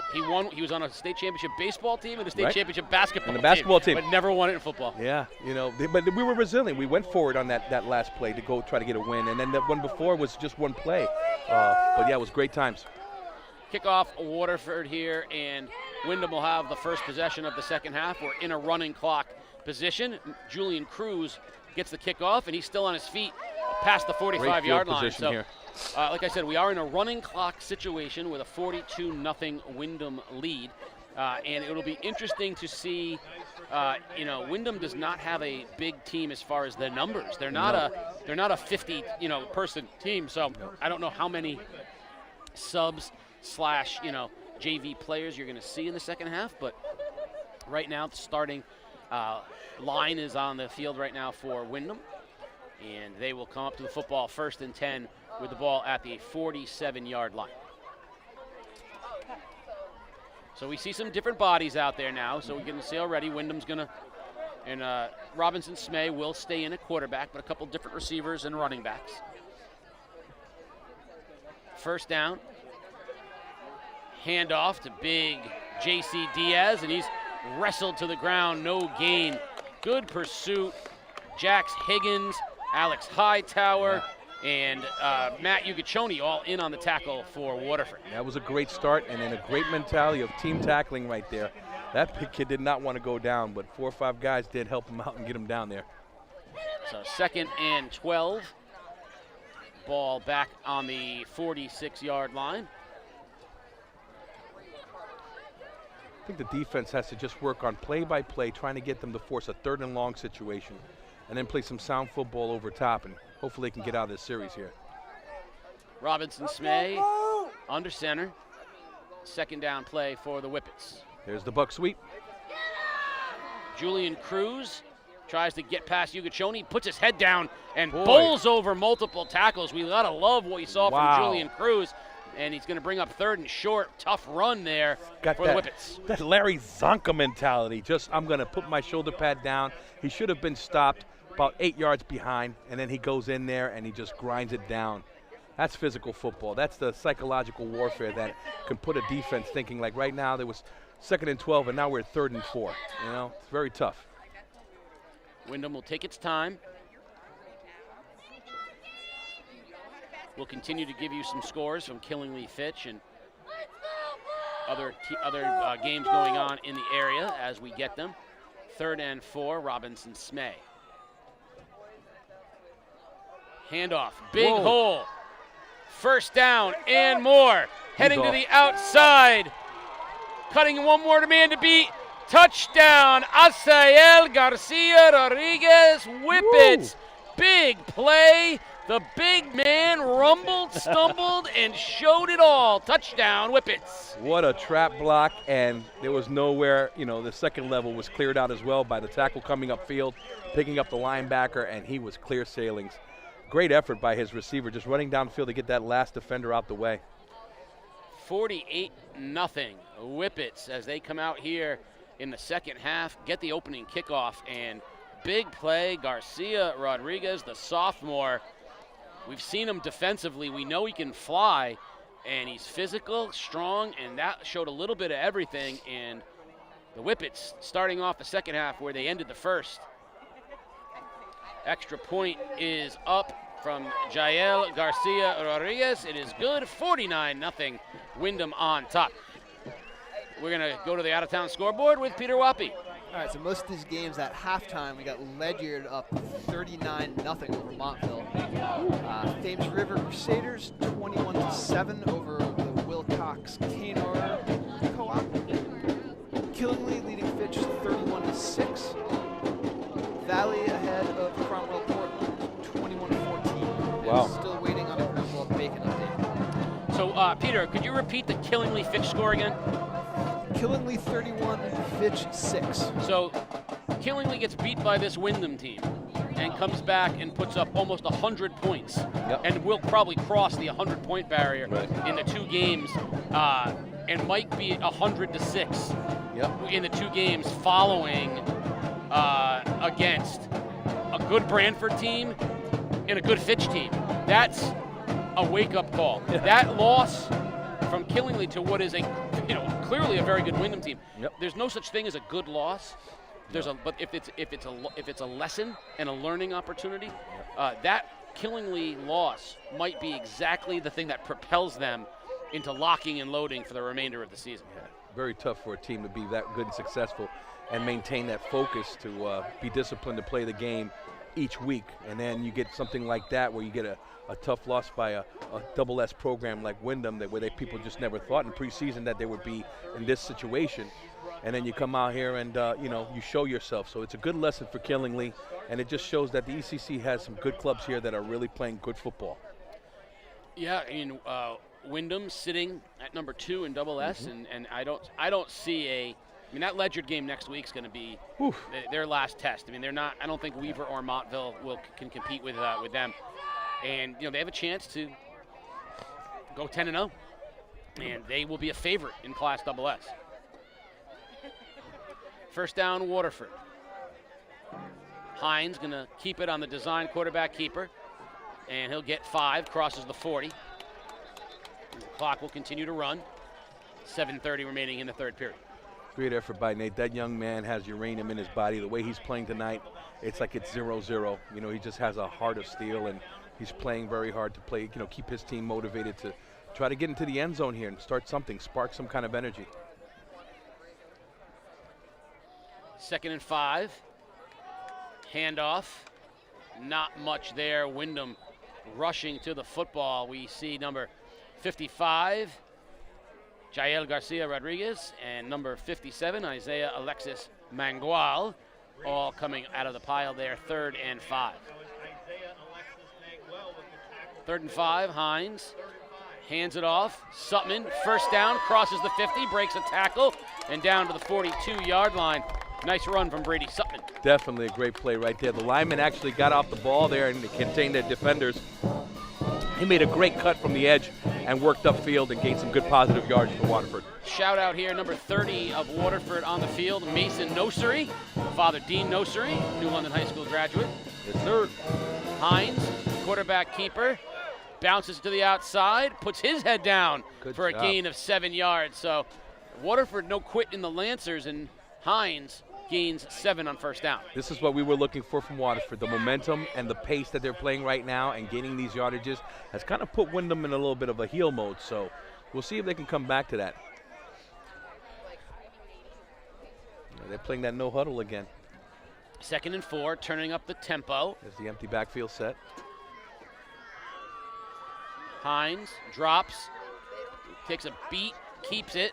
And I think the hit from behind will push him forward for a first down. He's at the 30-yard line. It'll be 1st and 10 Waterford. And a phenomenal young man. Nate just pops right back up. He's looking at the defense, making the calls right now. I would have been tired right now by those plays that he's been running. Handoff, Sutman, big hole, head to the outside, one man to beat, touchdown, Lancers. All right. Brady Sutman, 30 yards. And the Lancers are on the board. It's 49-6, but Sutman with his biggest carry of the game. Those two today deserve a good effort on that one. Again, Nate running physically, Sutman coming in and running those plays. That was a great offensive series for Waterford. Well done. Well done. Is that big Yonk lining up to kick the ball? Yonk Fabre in out of the hold of Hines. So we've seen this is a double offensive lineman kicking game tonight. It's good to see the linemen doing those extra things, brother. Todd Meadows is smiling. Yes, he is. High snap, kick is up, and it is blocked. Oh. No chance there. Coming out of the pack was Emmanuel Vasquez, and it'll be 49-6. That's right. Completely forgot Todd was our kickoff guy. Yeah, he blasted that ball out there. Played soccer. Yes, sir. And played defense, was the only guy who played defense in soccer like a middle linebacker. No doubt. Ran you over, kicked it hard. A little out-of-town scoreboard, Peter Wappy. So one other game of interest is Joel Barlow, who is sitting at number 1 in Double S right now. They are playing Newtown, a 5-1 Class L school. Yeah. So Windham could come out of tonight taking the top seed in Double S. Yeah, you got to think Barlow, who's been very good, by the way. That's a big ask to go and play a school like Newtown. Yeah, big town. Big town. So, yeah, that's interesting. Wyndham could come out of here number 1, and that would make next week's Ledyard game even bigger because they are definitely staring at the 1 seed. If they're 10-0, I think 9-1 would be interesting because 9-1 might pop them down to the 4. Yeah, 3 or 4. And then then they're looking at you're still looking at a home game, but they're not looking at the overall number 1, which I think if they were undefeated they would certainly have. It's just a stacked Double S division, man. I mean, Barlow, Windham, Cromwell, Foreign, Valley Regional, Ellington. These guys all together have only 2 losses within them. A little onside kick. Picked up and heading up the field is Garcia Rodriguez. And he'll bring it up to the 45 where Windham will have its next possession. So Windham, who has not had to punt yet, will have its next possession. 7 touchdowns for Windham thus far. 7 touchdowns, man. I remember back when I was playing, 35 points was kind of like, okay, we're blowing them away and we could play some grinding football, and now you got teams that are like pumping 40+ points, and what do you talk about? Well, the evolution of football, and I think athletics has kind of increased, from those days, and these athletes are phenomenal. To pump all these points, unbelievable. Robinson Smay, 1st and 10 Whippets. There's the motion. Motion, handoff, little delay, goes to the outside. That's Julian Cruz. There's a flag. Flag's going to come down. That's usually in the area of a late hit.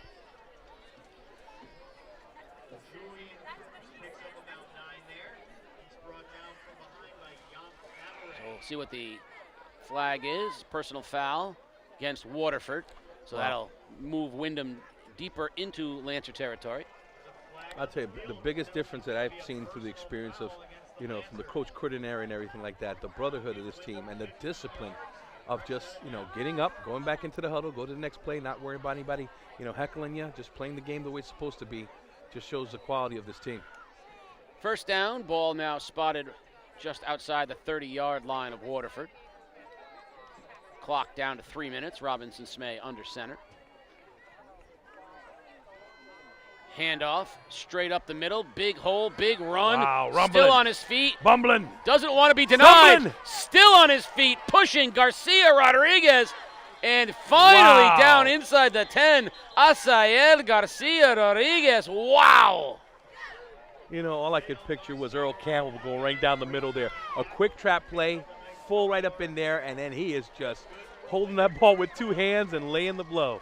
And wow. he is hard to bring down. Yeah, wow, the power of Windham. I tell you, it's an aspirin kind of night. And I just want to say thank you to the fam out there who have not acknowledged that I am rocking these Latino names. Oh, yeah. My brothers are giving you guys a shout out. I think I might be banned tonight. Aha. We're talking Spanish because he said that those names you're pulling out there is well done and, muy bien. Gracias, mano. Handoff to the outside with a block, cutting it in toward the end zone. Touchdown, Darwin Melendez-Gonzalez. The Whippets with their 8th touchdown of the ball game. And from a little bit everywhere, when we're going to be looking at the player of the game, there are no shortage of choices tonight. It's tough. Last time we had that difficulty was, I think, up in the Kinley NFA game. We just thought it was just 2. And wow, I hate to be in your shoes. I'm not going to. En tus zapatos. I'm not going to. I'm not going to choose. I'm just going to pawn it off on Peter. A shout out to Mrs. Zemko. God bless her. One of my favorite Spanish teachers back in the day. Senor Vega. Senor Vega. God bless him. He was our Patch Adams in middle school. He just brought so much energy, and man, our school system had some blessed teachers out there. All races. God bless them, Asael Garcia Rodriguez with the extra point. Excuse me, Yael Garcia Rodriguez with the extra point. Yes, sir. You got that right. And it's 56-6. what a night for the Windham Whippets. Yeah, definitely. I mean, you can't take anything away from Waterford. They're playing hard. Just, again, the system, the way that I think the preparation has been on Windham's side, and the momentum. You know, you're asking a football team to not play one home game. How would that feel like, you know, if you say, hey, guys, I'm sorry that this season we're not going to have that opportunity, and that every game you're playing is going to be a challenge for you, you know, and these guys can sit back week after week after week. And, you know, last week was very difficult for them to come across that victory, but still coming after that victory and then preparing for this team, which is a great quality program, you know, just shows that, you know, Windham deserves to be a playoff program. You never know. I'm going to bring Peter Wappy on for a second and ask this question. Peter, so we've got 3 locals who appear to be not only locks for the playoffs, but locks for top seeds in the playoffs, that being this Windham team, Killingly, and TRC.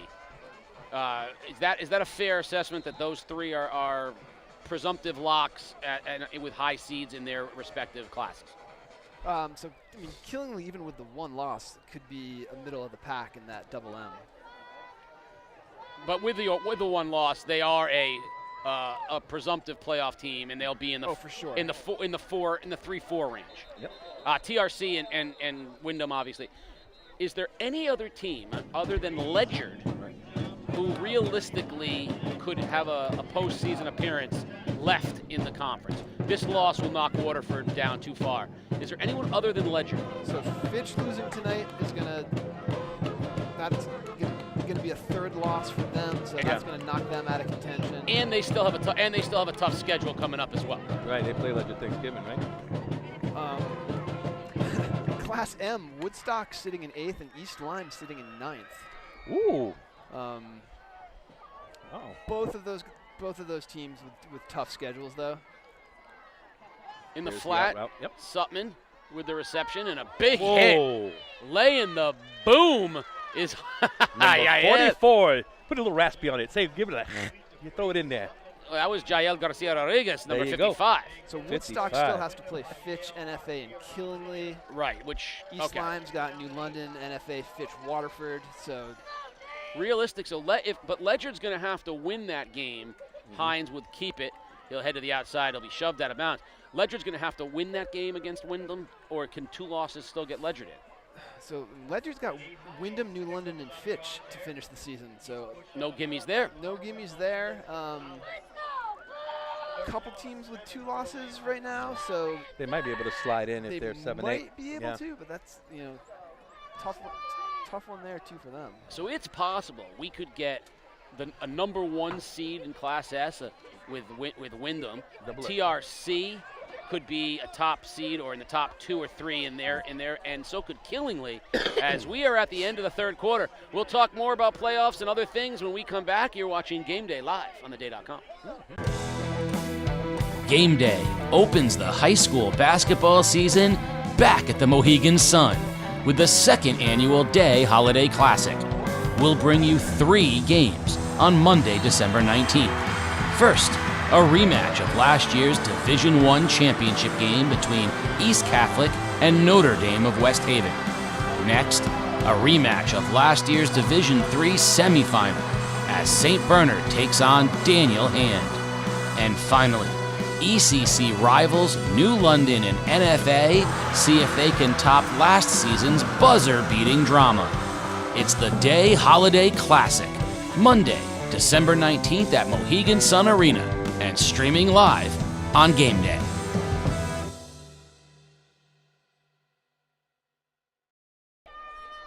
Game Day is brought to you by Waterford Dental Health. All that is good begins with a smile, and when you visit our office, your smile is our top priority. Our entire team is dedicated to providing you the personalized and gentle care you deserve. Contact us today, waterforddentalhealth.com. Hines rolls, 3rd down, slings it, man open. That's Nosiri, and we're going to get a flag on the play against Melendez-Gonzalez. Nosiri was open at the 40. Hines hit him, and Melendez-Gonzalez with a little bit of contact before the play, so it'll be a pass interference and a 1st down for Waterford. That's the weakness of running that kind of a defense where you have that man-to-man. You know, he has to only play the guy backside, and he's going over the top to try to bat that ball down, cause that penalty to happen. You know, but a great ball throw by Nate. Waterford needs to do a little bit more of that. Waterford will step up. They're in Windham territory, and Hines, motion man Higgins. Hines going to keep it himself. Bounces, delays, and gains about 5 yards on first down. Good run, yeah. So I think it's realistic that we get 3 top seeds and no one else. Of the teams you've seen, TRC, Windham, and Killingly, rank them 1 to 3 in what you believe is A, likelihood of a state championship, and B, difficulty in getting it. Handoff, Sutman, big hole, getting to the outside, showing some speed, one man to beat, touchdown, Waterford! Woo, what a run! Brady Sutman with his second big run of the game. Lancers not going away easy. It's 56-12, but Sutman with his second touchdown. That's the thing about this Waterford team. If they find ways to execute, they run them well. I mean, that was a great run and a great effort. He was wrapped up at the 10-yard line, and he just kept on running and got him into the end zone and drug the guy in with him. I tell you right now, the way I look at it is, you know, Windham has shown that they beat Killingly, so I got to put them in the #1 spot. With the double S division there, it's really stacked, so it's going to be difficult. You know, Killingly's tradition is what I feel might be the more effective, team to win the state championship. But, you know, they've learned that lesson. So I think Windham, to me, I'll go with Killingly, Windham, and the rest are just trickling down. Well, TRC is going to have the hard. I think they're going to have the hardest because they're in the same. So Killingly and TRC can't both win it, right? Because they're in the same bracket. And we're going to talk in a second about the difference between those two teams in a moment. Right. Going for 2. Snap goes to Hines. Hines bounces to the outside, puts his head down. Did he get to the pylon? Just short. 56-12, and 10:33 remaining here in the ballgame. You got a good point there. We talked about that last week. Their schedule really helps them out, and in being a tech school, what they do is they do have the numbers, they do have the players, but, they were leaving that game early. Killingly's playing some good quality teams and playing some situational things that they will have to experience down the road.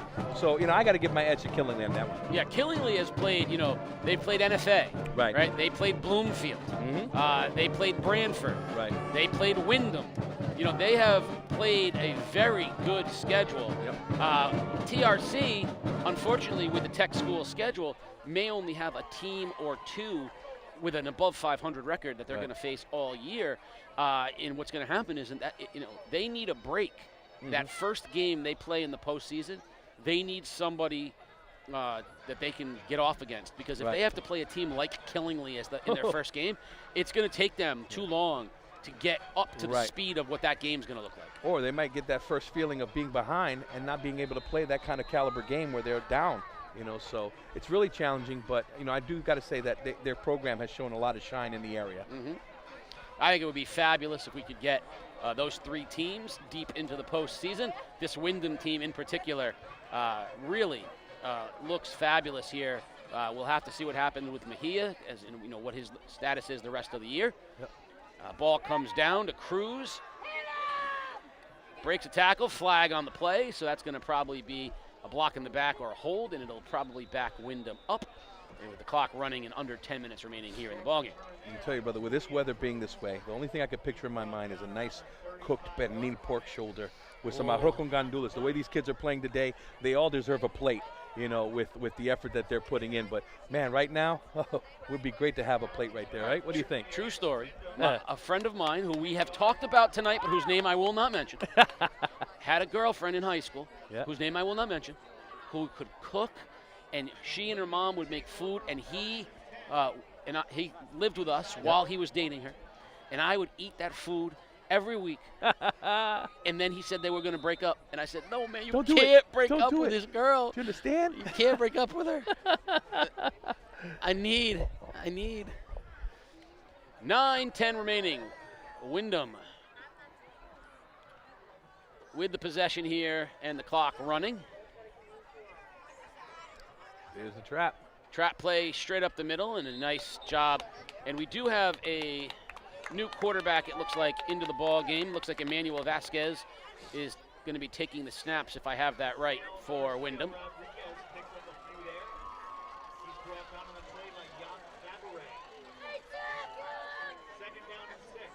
We should say stay with us or join us after the game. Find us on social media at Game Day CT for the Foxwoods Player of the Game interview, and that as well of the head coach.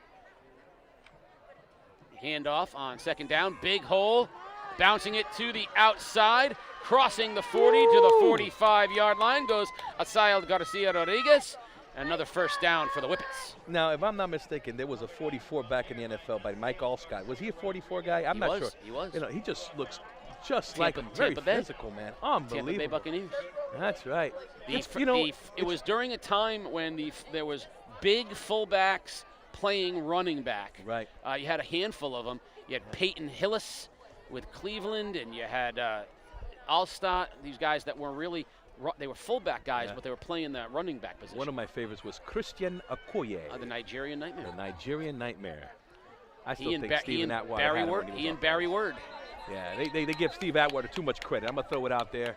He was actually up in the air trying to jump over a player when he took the hit. But, yeah, it did change the history in regards to him being that intimidating, unbelievable. And he was a great discus thrower.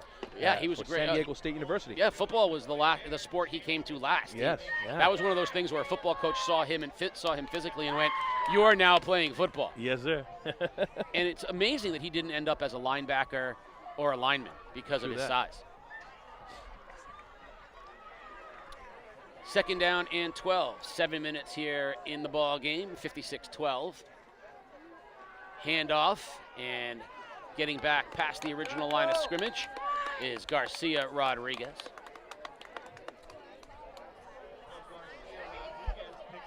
And as I said, we'll have the interview with Coach Randall Prose and our Foxwoods Player of the Game, who is up for grabs right now. I'm not sure. Yeah, it's up in the air. There's a lot of guys in this list today. A lot of candidates, so we'll see.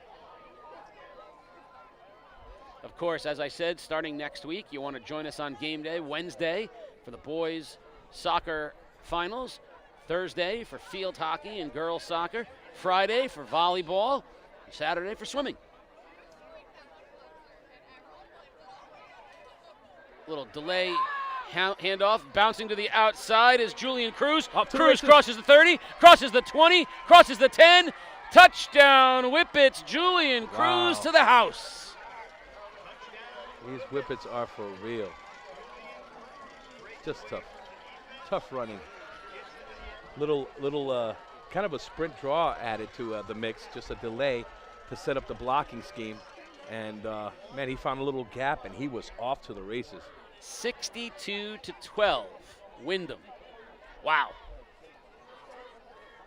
I don't know if I'm not good with math. I got extra class time, but I think we're over 100 points in a couple of games just announcing. And I mean, have you ever had this experience that you see these amounts of touchdowns and plays throughout your career? This has been the most prolific offensive season we've had on game day. Yeah. As Peter will be the first to tell you, we have had our share of 12-6 game day, games over the years, but blowouts as well. Yeah. But this is the most. I can't remember a year where we had as many big plays and scores as we have had this year. 63-12. Let's get an out-of-town scoreboard update from Peter Walpe. So Casey, one of your off-air jobs is selecting the game day Great 8, which has become a difficult task for you, has it not?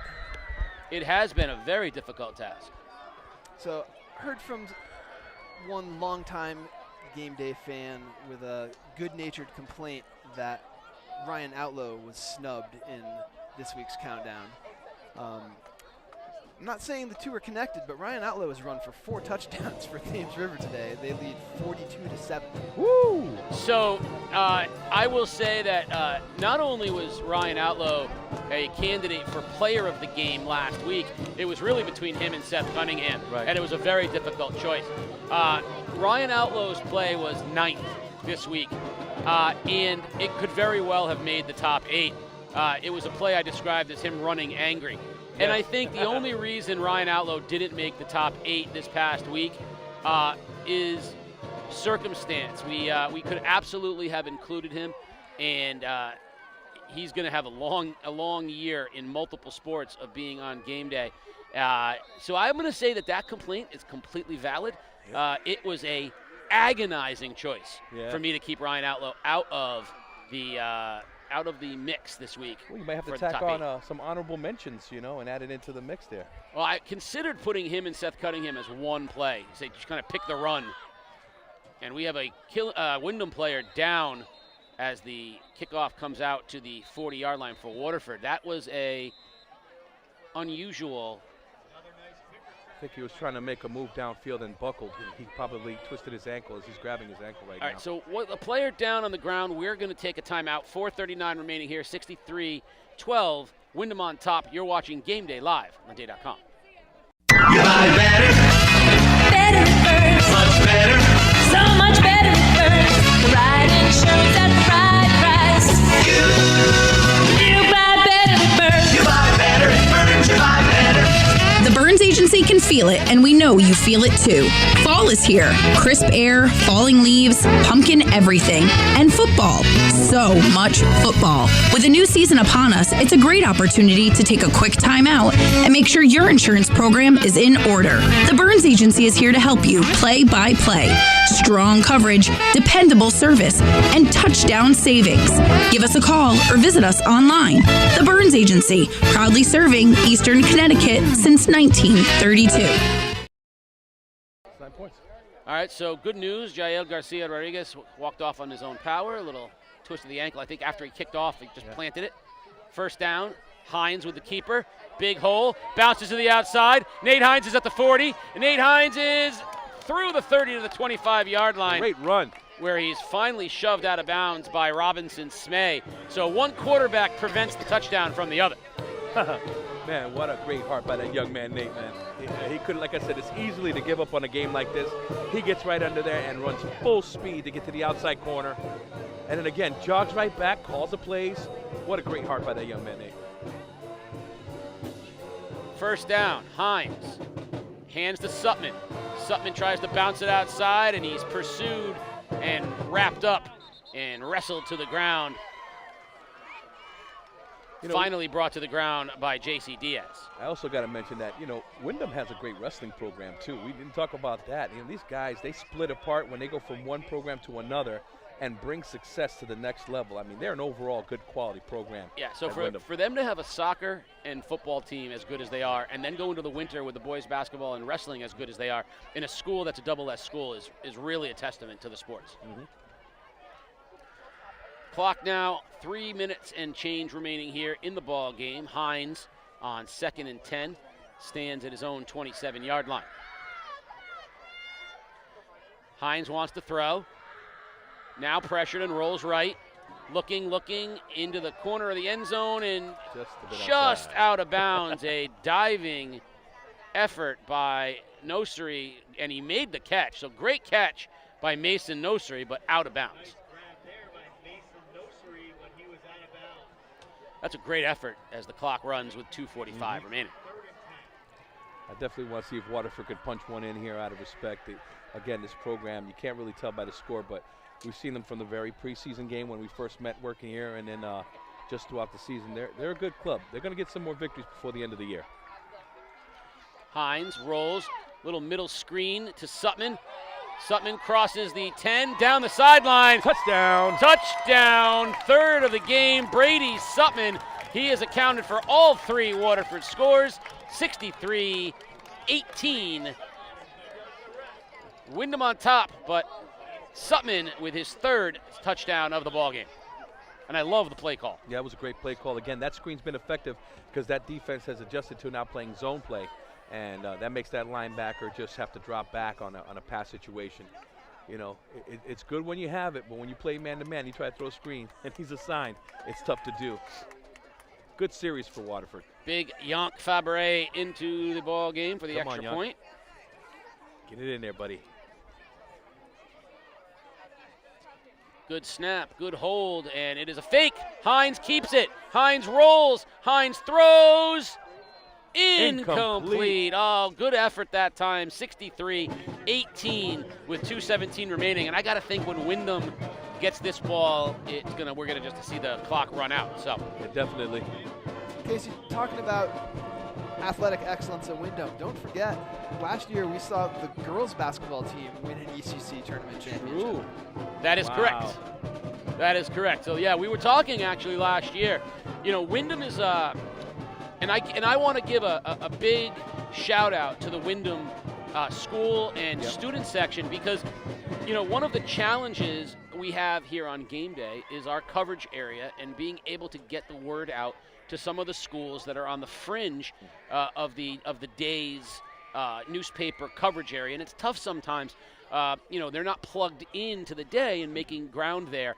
And Windham was one of those schools, and you know, no one has been better than Windham at embracing you know, the day and game day and searching out the things that we do. So whether it's submitting top plays, you know, the student section showing up for events, you know, all that success they're having in sports, they're also embracing the idea of using technology and social media to let people know how good their programs are. I give Windham a lot of credit. There's a lot of good things going on in the athletics there at Windham High School. Pooch kick, muffed by Cruz, picks it up at the 20. Now he's going backwards, and he is going to go nowhere. Flag comes in on the play. Might be a blocking on the back there. I saw defenseless player, I think, is going to be the call. That's going to put Windham on its own goal line, where they're probably going to run this thing out.